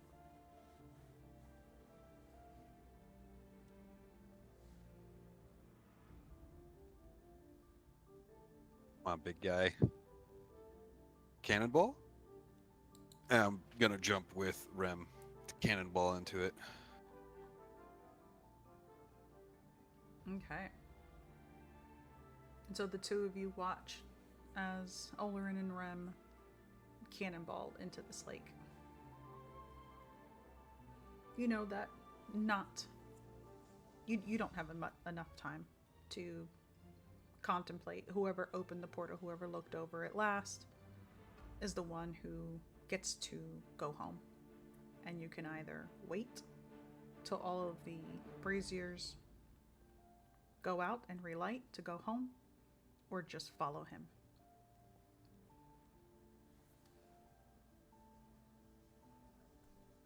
We can just follow him, honestly. Vixori wouldn't want to do that whole process over and over and over again. Yeah, Wickham's going in. He sees it open, he's going in. Yeah. Okay. And so the three of you dive in. Baxi, as you are leaping in,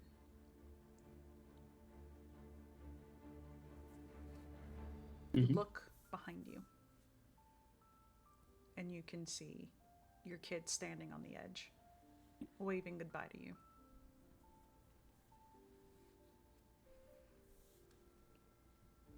I think a smile just goes on Baxi's face. And is it both of them, or is it? Both of them. I'll just wave and say, "I'll see you soon." You splash. Those of you that have landed in the water, you don't come out of water. You come out of the mirror. You stumble out, and you realize that you are in the Hall of Mirrors again. You can hear the carnival outside.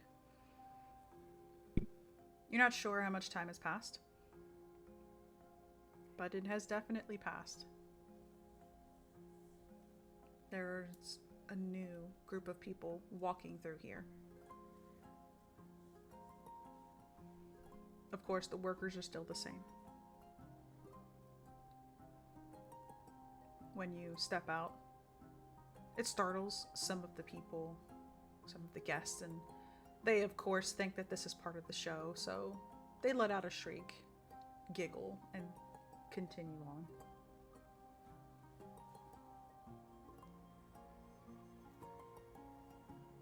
You all exit, and you can see that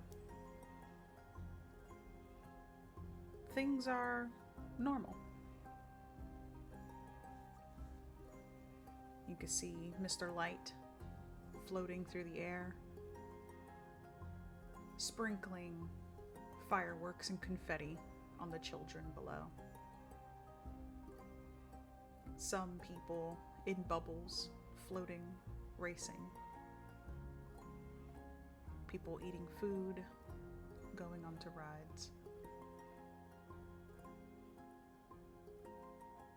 And then, in the blink of an eye, Mr. Witch and Mr. Light are standing in front of you.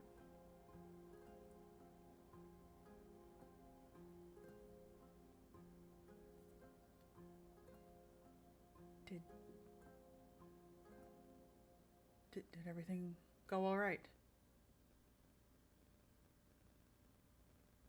I think it went about as good as it could go. Yeah, now we're here to just drink, get drunk, and talk about our life stories. I think that's the plan, right? Above table, did we just forget the bugbear and everyone? They would have all found their way back. Didn't want to go all the way and do all that again. We did the tree side story, and they just went through. Okay, I'm just making sure.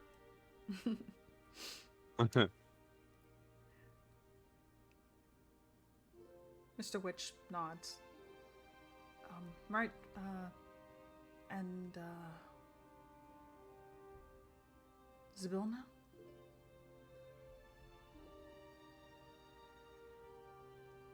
Uh, Zybilna. Oh, what does that sound familiar? That's the whole. that's the name of the hag. The curse that the carnival, well, not the carnival, but Mr. Witch and Mr. Light are under the contract. They had asked for you guys to go handle it. Ha! Um, Wild. Crazy. Okay, hold So on. crazy story. We forgot. No, okay, hold on. no, I would say that Zybilna- she attacked us on site, right, No, guys? that was That was Endolin. no. Zybilna is the person who is locked in the pool by the hags. So I'm guessing that with her being locked away, that is what's causing the curse on the carnival. Yes. Basically, yes. Okay. Cool. I mean, not cool. Definitely not cool. So who do No. we free? They went through the portal. An elven prince. Ah, Yeah, no. With Zybilna, she was locked away in the pool by the hags, so I'm getting the impression that we would have to defeat all of the hags in Mhm. order to deal with that. oh, I don't want to do that.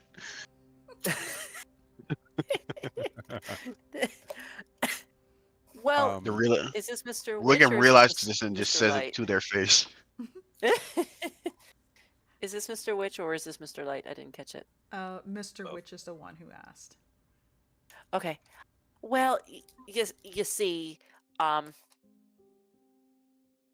we Why are you making deals with hags? And we didn't even kill her. She's just like unconscious or whatever. we were gone long enough to have one hag fight, and it went okay. But here's the Went problem. poor. Exactly. It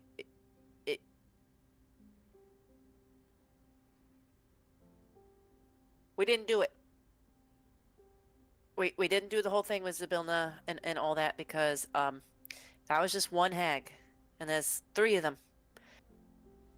I forgot. And honestly, you want to deal with Zybilna and the curse, you're gonna have to do something a little bit extra.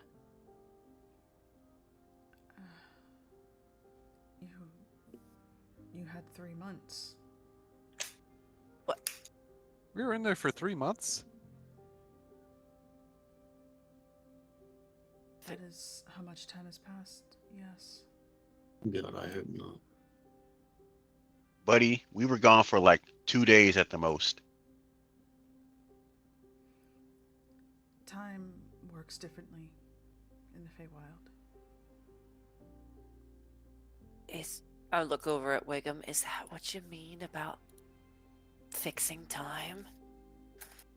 Oh, no, I think it's kind of how it is with the Feywild.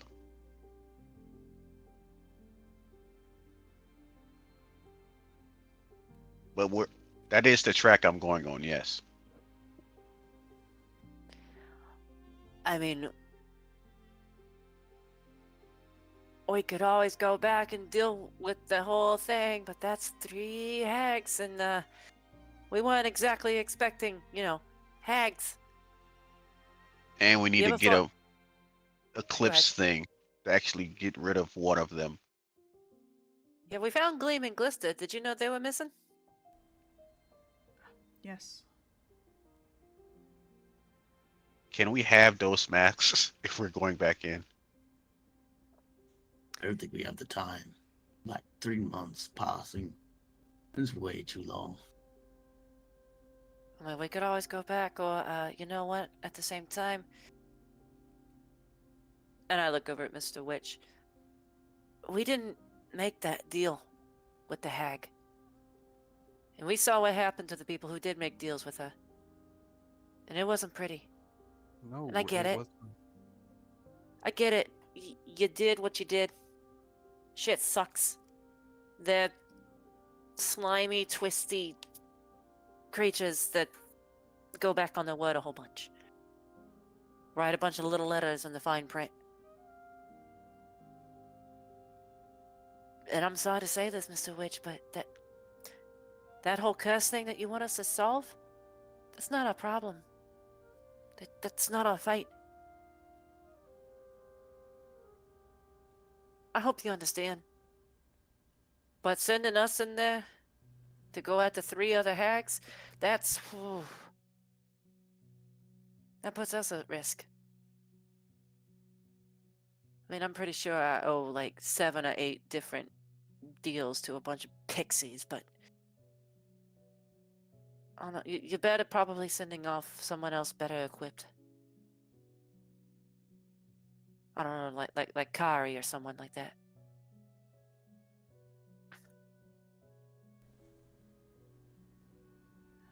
No, you're right. You're right.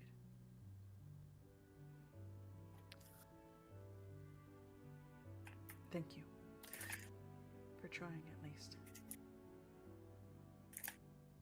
Yeah, well, Indolin was no easy thing.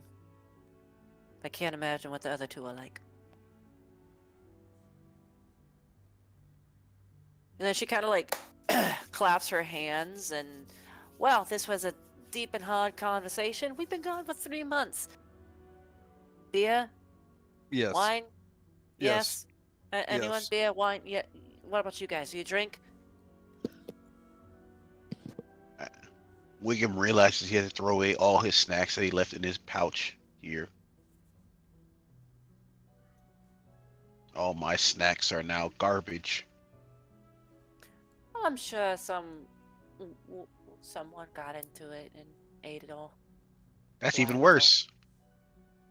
Yeah. But at least someone got to enjoy it, right? No. They ate my stuff at my expense. Maybe they can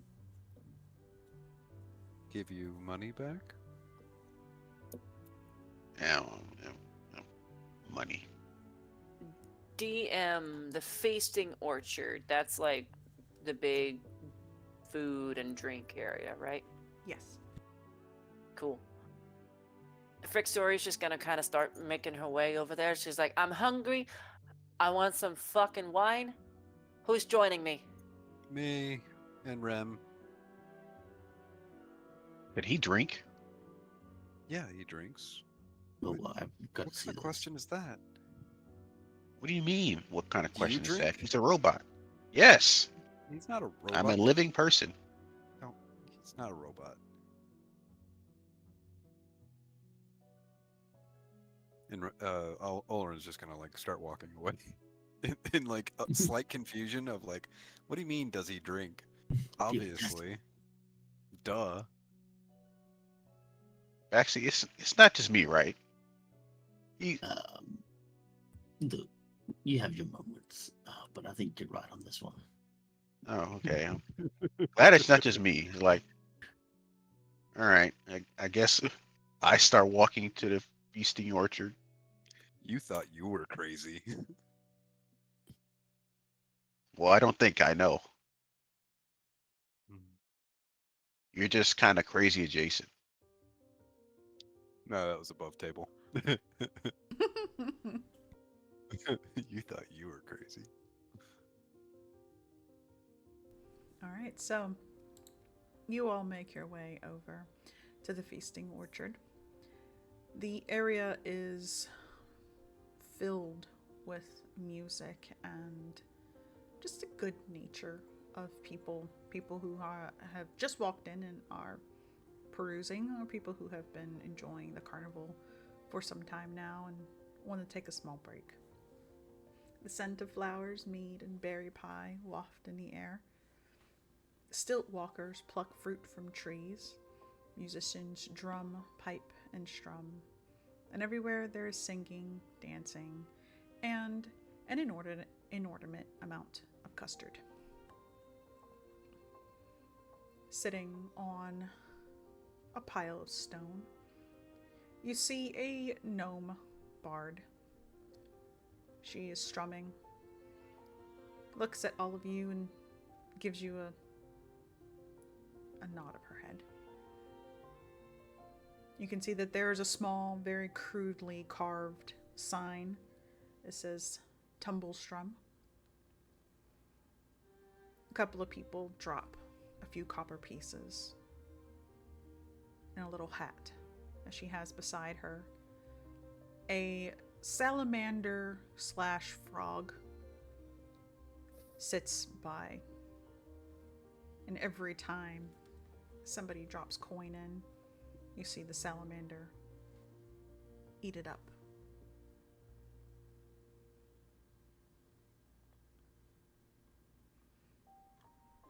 He eats money.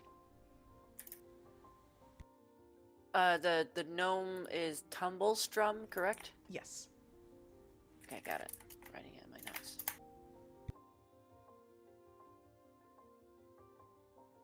Just as I'm walking by, hey, Tumble, see you got a new song going on. I like it. Oh, look, it's you. And here I thought that you would have just, I don't know, left. But alas, you're here, filling the place with your energy. It's a pretty good energy, I think, right? Right. I'm sensing some tension. Are you okay, Tumble? I'm perfectly fine, Olorin. Are you? I'm dandy. Well, that's good. That's good. Now, you see, I'm having a little bit of an issue here. Had a Oh. little bit of a mix up with work. You just said you were good. And no, I'm not. That was quick. I'm a woman. You get used to it. I will never get used to it. Yeah, normally when a woman says she's good, like when she says it out like that, it's like covering for something that's not good, you know? Then why say good? Because you're just kind of expected to understand. I don't understand what's so hard to get about this. I'm gonna just go over here and grab a drink. And yeah, So what's the problem, Tumble? What's going on? You left. You left and you didn't have anyone to cover your shifts, and here I am having to cover for the both of you. Well, look, we didn't know we were gonna be gone for 3 fucking months. We were told by Mr. Witch and Mr. Light to just go, and so we went.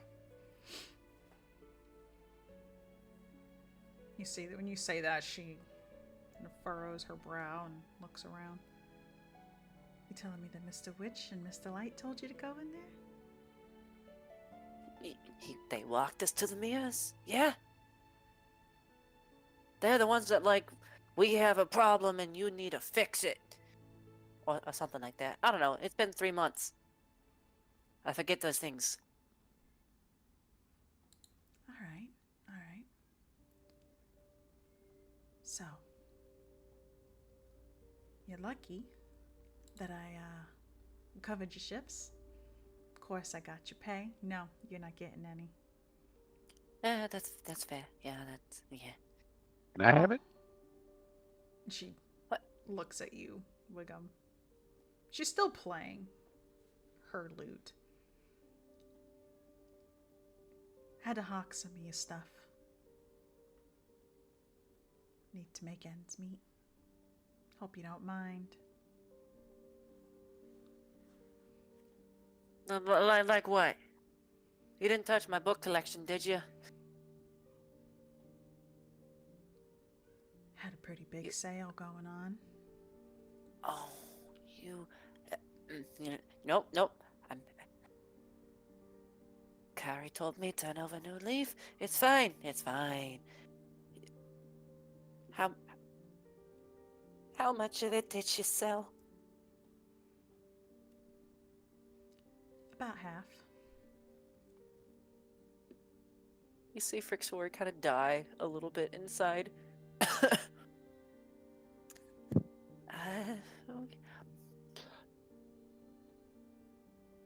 Okay. Okay. It's fine. I didn't need those anyway.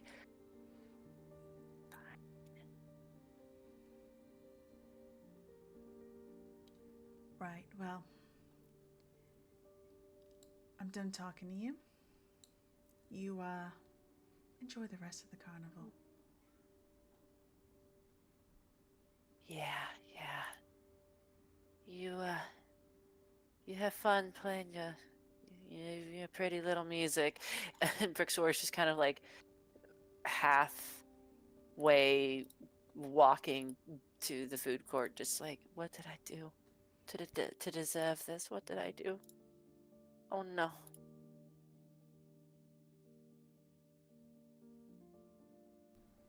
So, Is Baxi back in his human form, or is he still Baxi? you are still Baxi now. Sweet. What form is that? Is that human? Is that Tabaxi? Leonin, yeah. Leonin. Okay, so he is Leonin currently right now. Yes. Yeah. Okay, cool.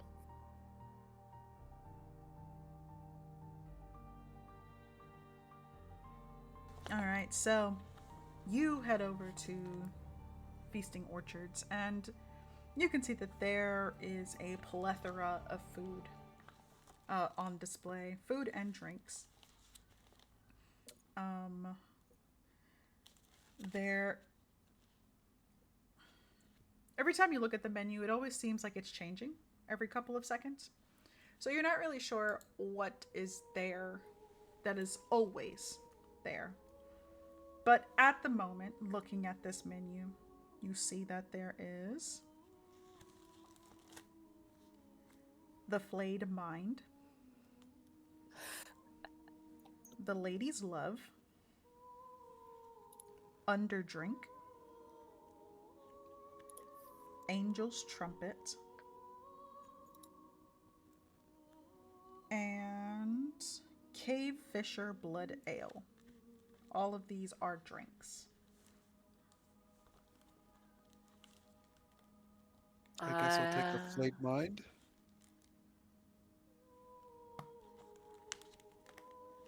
Okay. Let's see. I'm gonna need you to make me a DC 15 intelligence save, please, Olerin. Intelligence save.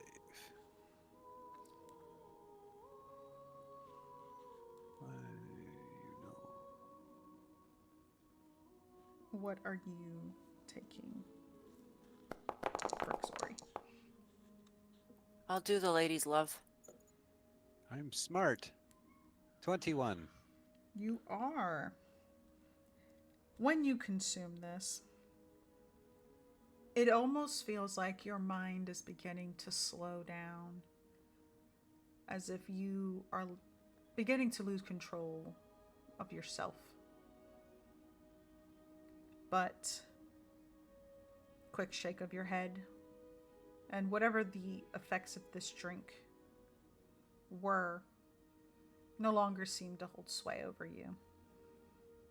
You look at this drink, it's slightly purple in color. Looks like something might be floating around inside of it. Kind of bobs up and then sinks back into the dark liquid. Rem, what do you want? 1 angel's trumpet for Rem, please. Frick, sorry. You... Oh, no. This is a Zen drink. No. But yes. You drink Hit me. this, and you almost feel as if you were being embraced. You take a sip, and out of the corner of your eye, you can see a woman, very scantily dressed with big, dark wings, curled horns on her head. She smiles and winks at you, blows a little kiss. Very cartoonishly, you see a little heart swirling in the air, taps you on the cheek. Succubus sweat has pheromones meant to make people go crazy. Some alchemists can potentialize this effect, making it stronger and long lasting. You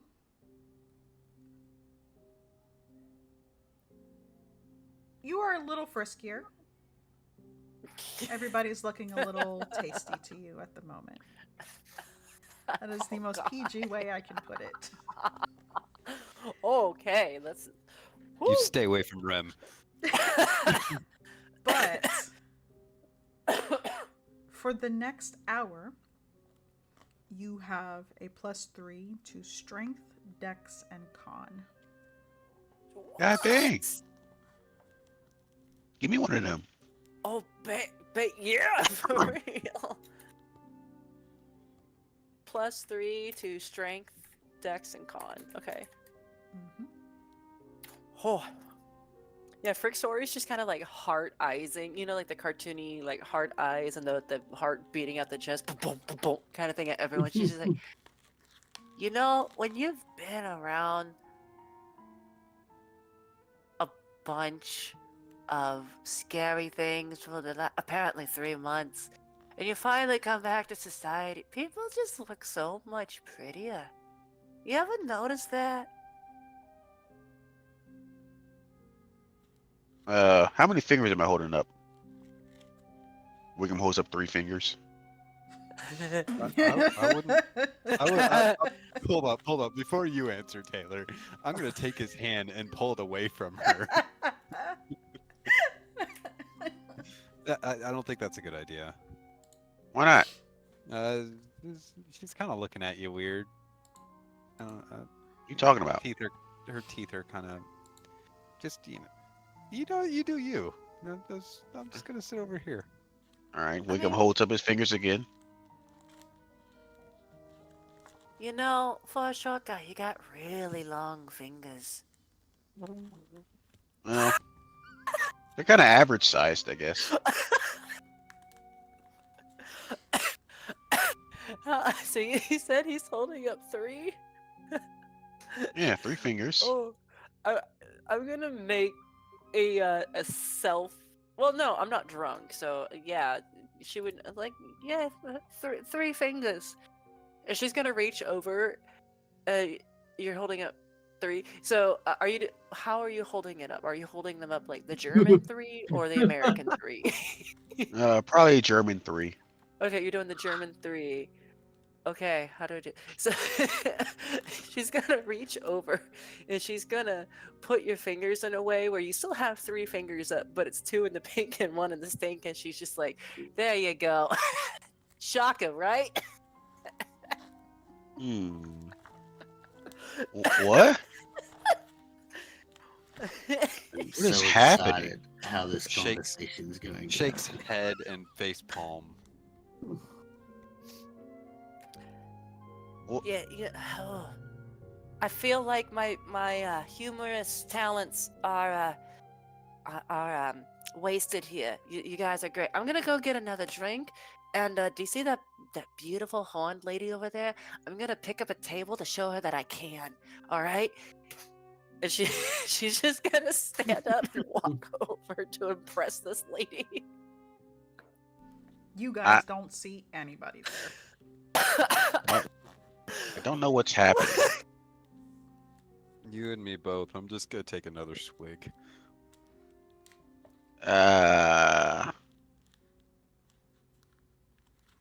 Yeah, I'm at a loss.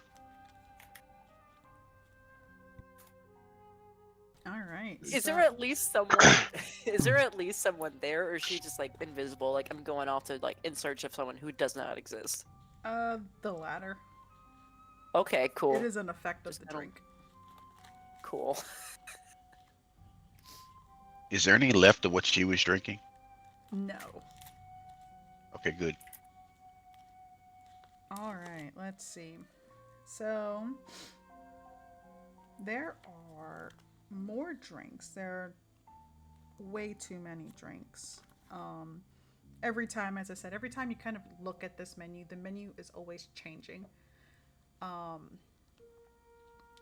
It at this point is now serving food. So you can see that there are sweet and sour cockatrice with rock candy and rice in a stone bowl. You see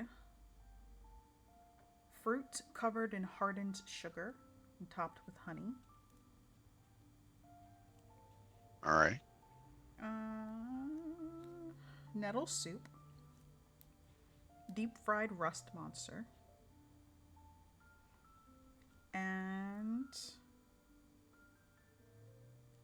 roast velociraptor.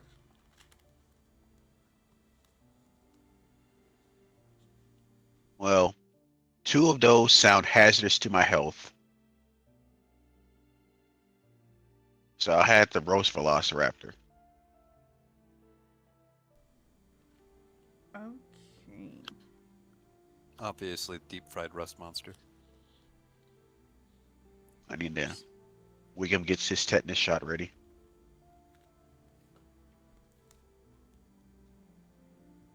Let's see. All right.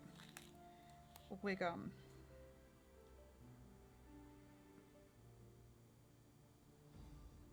Okay.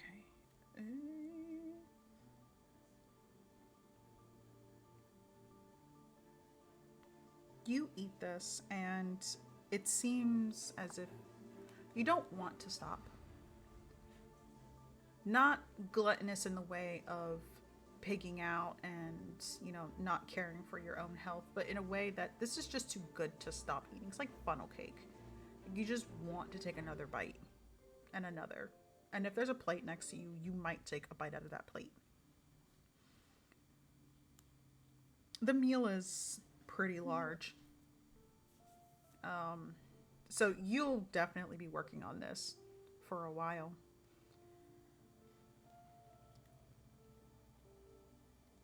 Let's see. Go ahead. Hey, you gonna finish that? Mm-mm. Hey, you gonna finish that? Hey, you gonna finish that? Hey, give me that. Don't worry about finishing. I'll eat it for you.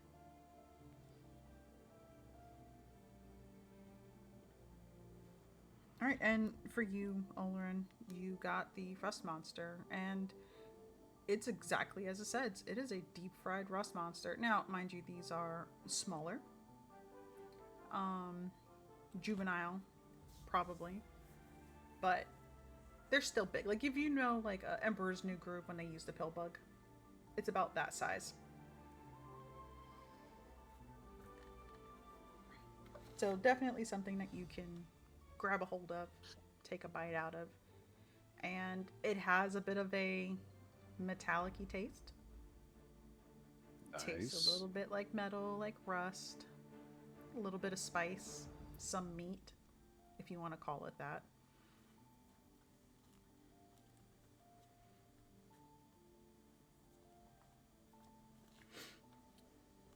All right, so you've all gotten some meals.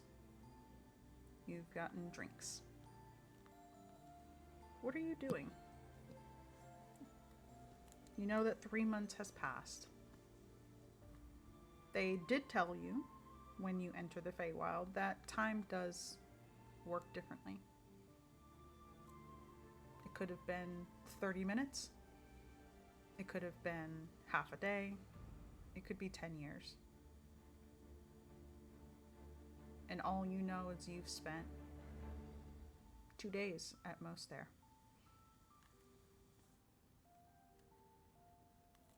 I think once you start to eat and drink, Baxi will push forward. We really need to get back to our, our zone, or our realm, or whatever you want to call it.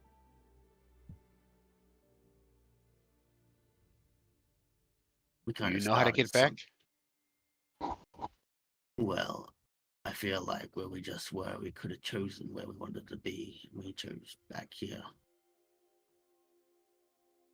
Oh. So we gotta go back anyway? I possibly think so. Back through the mirrors and go back. And then not think about this place and think about home.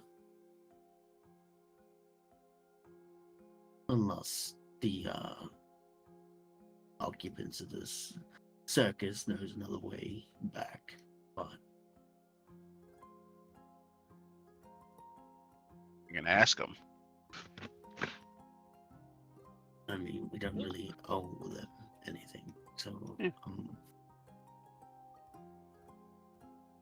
we really came here to get Teddy and to fulfill your vision. So I think what we come here to do is done.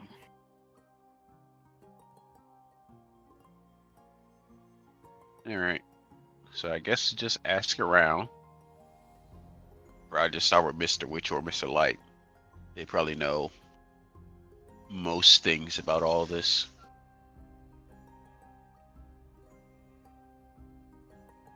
Well, it's we should talk to Frixori and Olerin into what they want as well, because they might want to stick around with the circus or come with us. Well- so we had to pick some stuff up. But Frixori is currently humping a tree, so I don't know how helpful she's gonna be right now. And she's like leaning into the tree, like, "Hey, good looking, what you doing?" Oh, the she's- silent type. I get it. She's trying to get the third base to a thing that doesn't have arms. I don't know what to tell you, man. well, I mean, if we want some clarity out of her, I can get rid of it. But And Olrin's eating a rust monster. And you ate a velociraptor steak. Don't shame me because I like to eat. No, I'm just saying you just ate a rust monster steak. I don't know where you are. You just kind of wandered off. No, it didn't wander off. Oh, hey. Yeah. I'm Oh, hey, still, Ulrich. like, right next to you. Oh, hey, you want to go talk to Mr. Witch or Mr. Light about trying to get home? What? To get Oh. back to our place, not here. I mean, we can talk to him. Yeah, I don't see why not. I don't think they're going to be cooperative. Why not? considering- You would know that the way to get home is to just leave. Just leave. Yeah, like you would just go to the ticket booth and just leave. Yeah, I mean, we could just leave right now and go to the ticket booth and get our way home. well, would you like to Oh. stay the night and say goodbye to people, or I mean, I'm pretty much a nomad at this point. That's up to her. uh, So who wants to try to pull Frixori off the tree? Rem can. I just kind of like look at Rem. Sorry, buddy.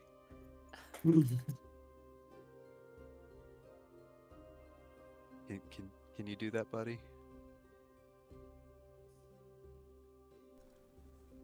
Frixori, Is he talking to you? you are flirting with this tree. This is a sentient tree. Ooh, This is Oh the my tree God. that gave Ooh. Baxi the wish. Oh, okay. So you guys, you see this tree wandering. It's very slow. Of course, you start to flirt with it, and it just looks at you. No words. You see that it places a little acorn in your hand and just starts to walk away. That's when the others or not the others, but you see Rem walk up. And Rem just, hands on either side of you, just lifts you and begins to walk back to the group. Well, big fella, if you're gonna pick me up like that, at least treat a girl to dinner first, right? Oh, she finally like looks up and sees that it's Rem. Oh, it's. I mean, I'm not usually into weird stuff like that, but I could get used to it. All right. Anything weird about the acorn that it gave, or is it just an acorn? It's just an acorn. Okay. It's the shape of a lava heart. Yeah. Probably in her eyes, it looks like a heart, so she's like, "It does love me." Written on the acorn, it's not you, it's me. It's not you, it's me. I'm guessing Rim is carrying her back to the table. Mm-hmm. It Okay. doesn't take long. He Oh shit! sets you down in front of them. Oh shit! He actually is treating me to dinner. Oh shit! By the way, in front of you is probably a rust monster. Yeah, it's more like an intervention scene at the moment. You get brought back to a table and there's three of us just looking at you. Got their fingers Half in eaten what up? bold, serious expressions. Half eaten whatever velociraptor's left. Yeah. Why? Sorry. We are planning on leaving. Oh yeah, you planning on leaving? Yes. Lean forward, kind of twirling her hair a little bit. You gonna take a pretty girl like me with you? Yeah? I think Baxia like put his hand on her cheek and cast lay on hands to cure poison, just so she can get back to her normal self. That man's Oh. spoken for. Am I cured? You are cured. Damn it, I just lost all those buffs. Those were some spicy buffs. I know. Well, She fe- Any more of those everything. left? She's kind of like looking at Baxi, looking at the fact that she's holding her hair all weird. She's like, oh, Yeah. oh, okay, yeah. Is this what it feels like for you guys? You know, I wouldn't. post-nut clarity? Huh? You know what? What's that? Good. This is. I do have a daughter, and I don't really want to have any sort of conversation like this ever. So, Frixori, with all due respect, I wouldn't know because I don't know what you're going through right now. But what? I mean, I feel is- a little sad. I felt like love was in my grasp, It and looks then like you just kind of uh, took it away. I didn't take it away. It's in your hand. There it is. Is an acorn of love from your previous relationship that lasted 2 minutes. I Which I mean, it mind was a you pretty is nice treat. He gave me an acorn. Mm-hmm. So Anyway, you said that you're leaving, right? we are planning on leaving. Yeah. So if you want to collect your things and join us, you're more than welcome. I look over at Olerin. And what about you? I know we talked about how you didn't want to go home, but do you want to stay at the circus, or do you want to go? I mean, 3 months have passed and fucking Noodles over there kind of took our payment, so yeah, I'm good to go. I think Alright. it's about time I move anyway. Yeah, I'm kind of. I have at least 1 or 2 people to say goodbye to. Maybe get some stuff from them, and then I'll be good. What time is it? Is it like dinner time, about to be done for the night, or is it middle of the day? It's about middle of the day. Okay. Yeah. Yeah. I got like 2 people. Probably need to tell them what the fuck just happened over the course of the last 3 months. And I don't know. I feel like I've been at the circus long enough. Time to spread your wings. See the world outside. It's been a long time. You have wings? No. I mean, like figuratively. Oh, Metaphor here. Is that a okay. metaphor? I don't What know. is it? Hyperbole? Hyperbole? Something? Analogy? No, I don't know. All that to say, yeah, whatever you guys got going on honestly sounds a lot more fun than hanging out at a cursed circus with doom of 3 hags looming over our heads. Yeah, we will explain everything. Once we get back, we will have proper drinks that doesn't leave you barking up the wrong tree. I see what he did there. Are there any more of The those just The random paladin made a drinks joke. that give random effects? You don't know. You would just have to Probably. try random drinks. Yeah, it's probably Ah. every single one. I'm gonna try one, see what happens.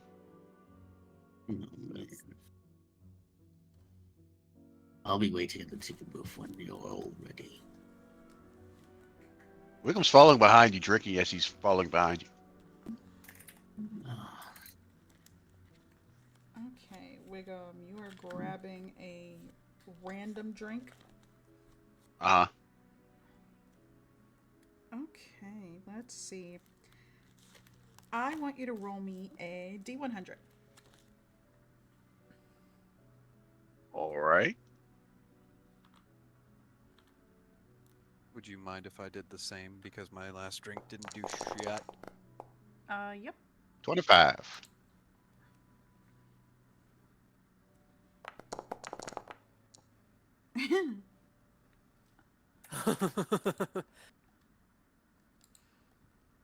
I love when this stuff like this happens. All right, so, Wiggum, you grab a drink called Drake Root. It is concentrated nectar from a mandrake plant. It's pretty astringent when it goes down, kind of fibrous. You're following after Baxi. You are drinking. And then when you get to the last drop, you fall flat on your face. And you are now in a coma for the next 2 hours. No, that's good. Lol. Your Yes. skin has now taken on the feel of a cocoon.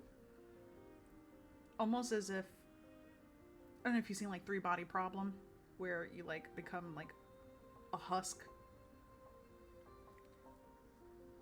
When you wake up, all of your health points, if you have lost any, will be fully restored, and any scars that you may have will now be gone. Mm. That's pretty good. For you, Should have happened to Gruel. yeah, for real. For you, Olerin.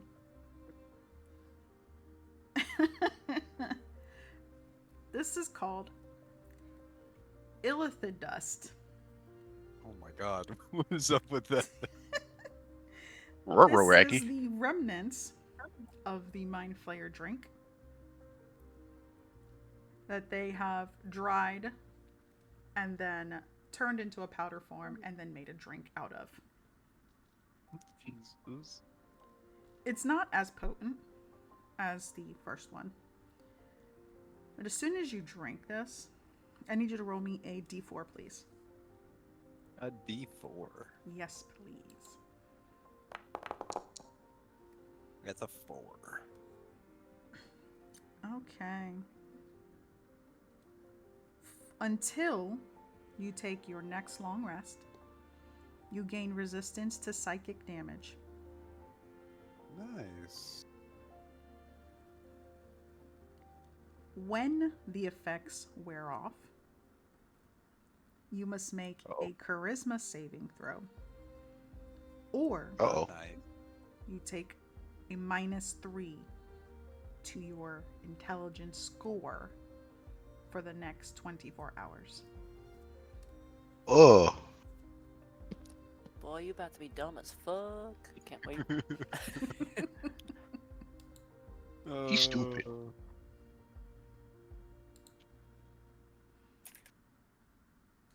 He'll be fine. -3. He will be fine. Trust me. It's a dent. I'm a smart boy.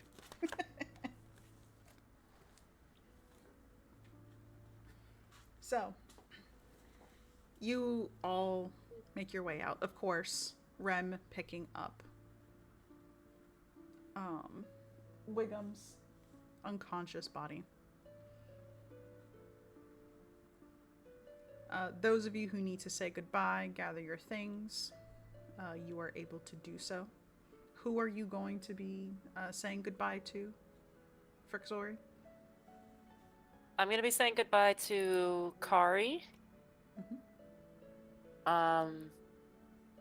Kari, Chris, and maybe Gunnar. Though Gunnar's more kind of like a yeah, see you around, buddy. High five that she tries to do like this long high five thing, and he just kind of stands there, not giving anything back. So mostly the people that she's gonna say bye to are Kari and Chris. Okay. And will you be saying goodbye to anybody, Olorin? I don't have anyone like that he really knew to say goodbye to. Okay.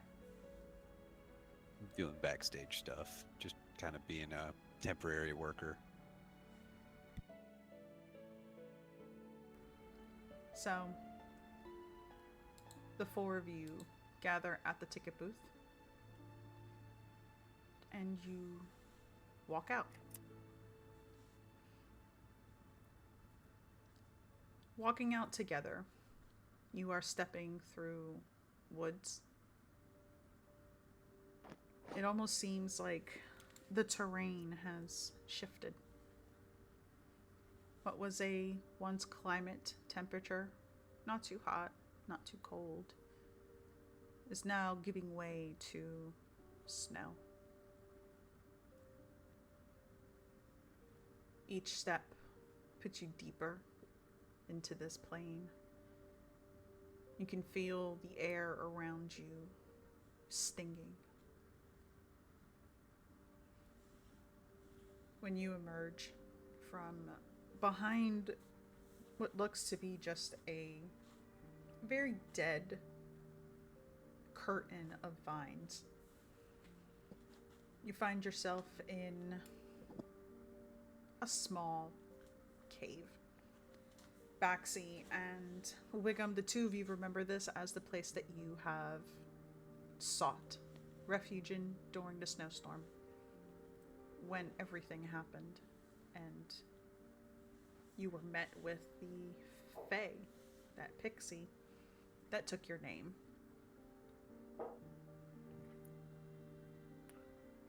The fire is still going, almost as if no time had passed. But instead of an empty location, you see a group of people. They look like pilgrims. Their robes pulled tight around them, all of them huddled as close to this flame as possible. They understandably gasp when they see you.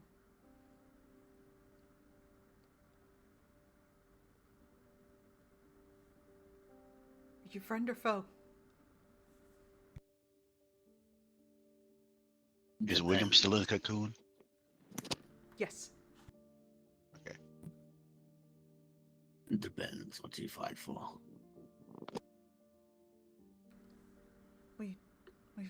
We do not fight. We are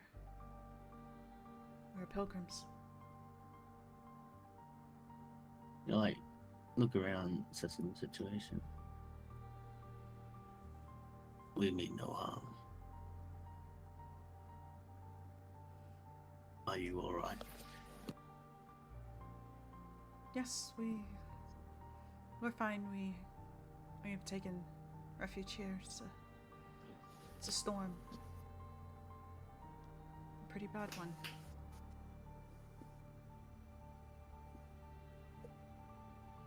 But praise to the prophet.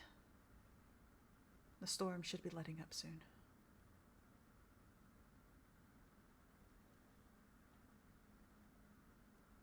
He'll like flinch a little bit at the prophet and will be sharing your fire until the storm leaves. Then we will be out of your hair. Frixori's gonna lean over to Wiggum and whisper, Is this part of the whole war you guys were talking about? You are whispering to his husk. Oh shit, that's right. Oh, Wiggum is a raisin currently. you're a raisin. Okay. Then I'll wait then until Baxi is done and I'll ask him the question. Mhm.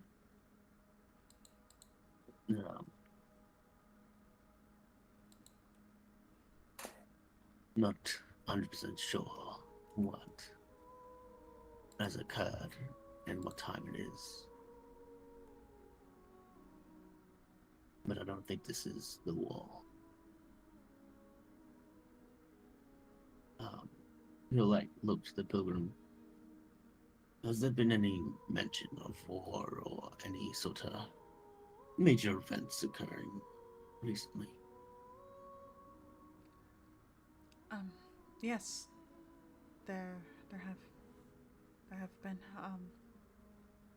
the prophet. He has proclaimed free lands as blasphemous, and it is our duty to travel to spread the word of Ars Malor, to bring people to the light.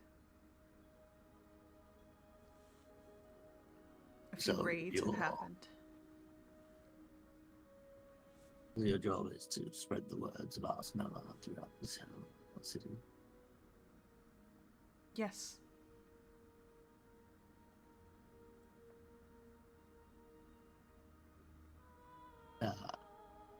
I think in this instance, like the flickering light of the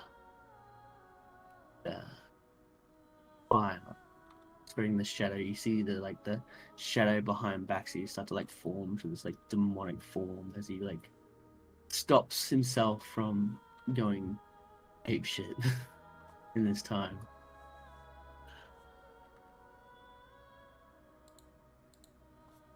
It is not safe for all of you to do such a thing. But I understand that you are only doing what you're told.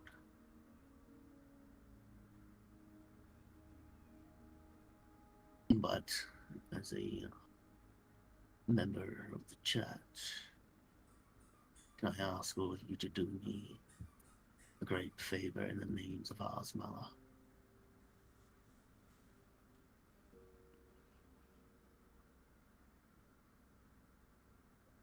They look at you.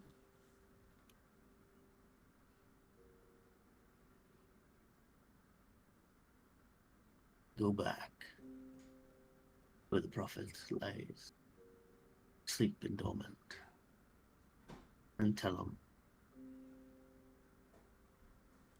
that his brother has returned,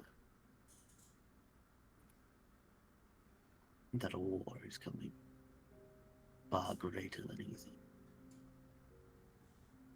Tell him whenever he reads the book at night under a candlelight that I will be there in the shadows. Tell him all the power he thinks he has will be stripped away. Tell him that a monster will be coming through the night. And when it comes calling, You better answer.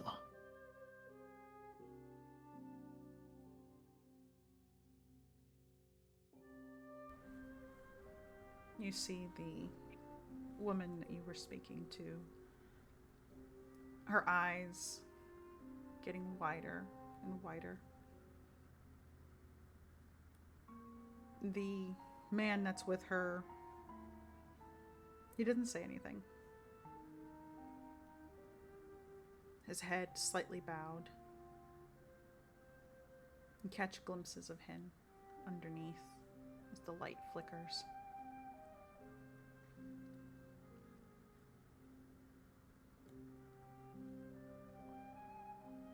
What do you Do mean? I recognize? What do you mean?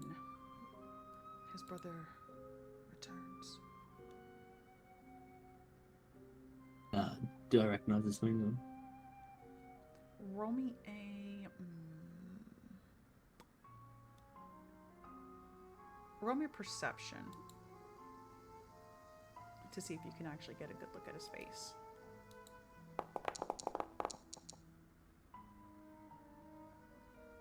I do have perfect sight and darkness too.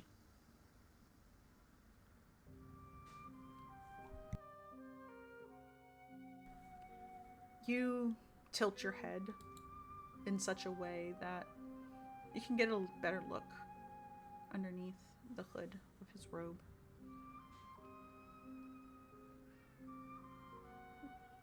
The man is no one of great importance. You've seen him before. You've seen him praying at the church. He was one of the few who attempted to become an inquisitor. One of many who failed. Those who fail generally try to serve the prophet in any other way. One of many being becoming a pilgrim. Pilgrims are not armed, but those who earn the ire of a pilgrim generally earn the ire of the entire church. You have been to many raids where if the people do not convert, if the people do not at least even attempt to listen to a pilgrim or provide hospitality towards them, shortly after, a raid will happen, and that village will be burned to the ground. Any survivors taken as prisoners and indoctrinated into the faith.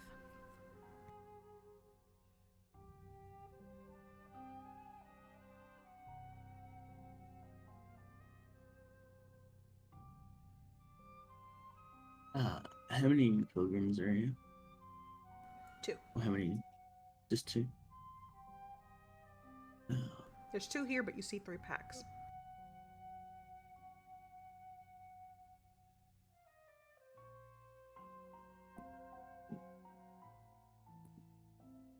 No, Baxi. Sometimes just got to trim off the fat.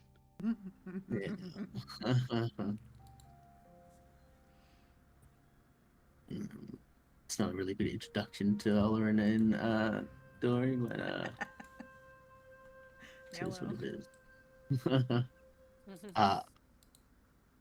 He'll see the 3rd pack and he says, "To save me from saying the same story twice, you have another companion with you." What was that last part you said? Because there's 3 packs in this, it'll just say, "Stop saying the same story twice. Is there another companion with you?" Got The man looks to the pack, nods.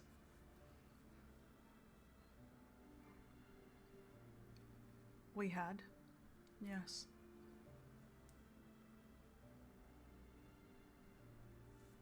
What happened?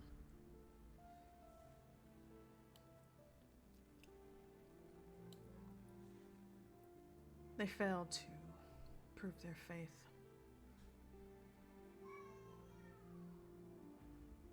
I roll insight to see if he's trying to convince me that this is a true story, or in fact that he is alive.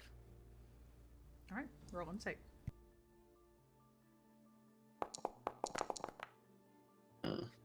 2.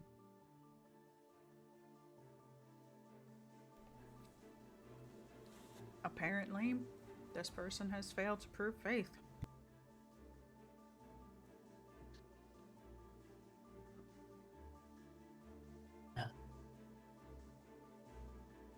Believers. Baxi will start to coalesce the shadows around him and look to Frixori and Olerin. You said you wanted to have a conversation with regards to what's happening here. Let me show you a short demonstration of the world you now are stepping foot into. And he'll draw this dark bladed hilt that doesn't have any sword, and will quickly dispatch both of these rooms.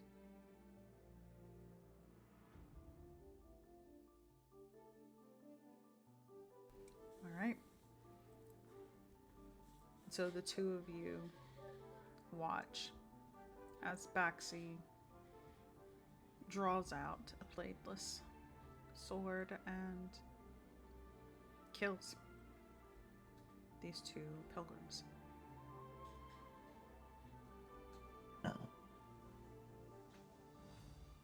The word of ours, Mother. The church is just a plague on this world. And I, the brother of the prophet, will eradicate this plague. It will be the last thing I will do. I already vowed to do such a thing in this life or the next. I will not be stopped. You once made an assumption that I am a grumpy old man. I only live for one thing. And that is to rid this world of my brother and bring it peace. So I can live with my family without any concerns.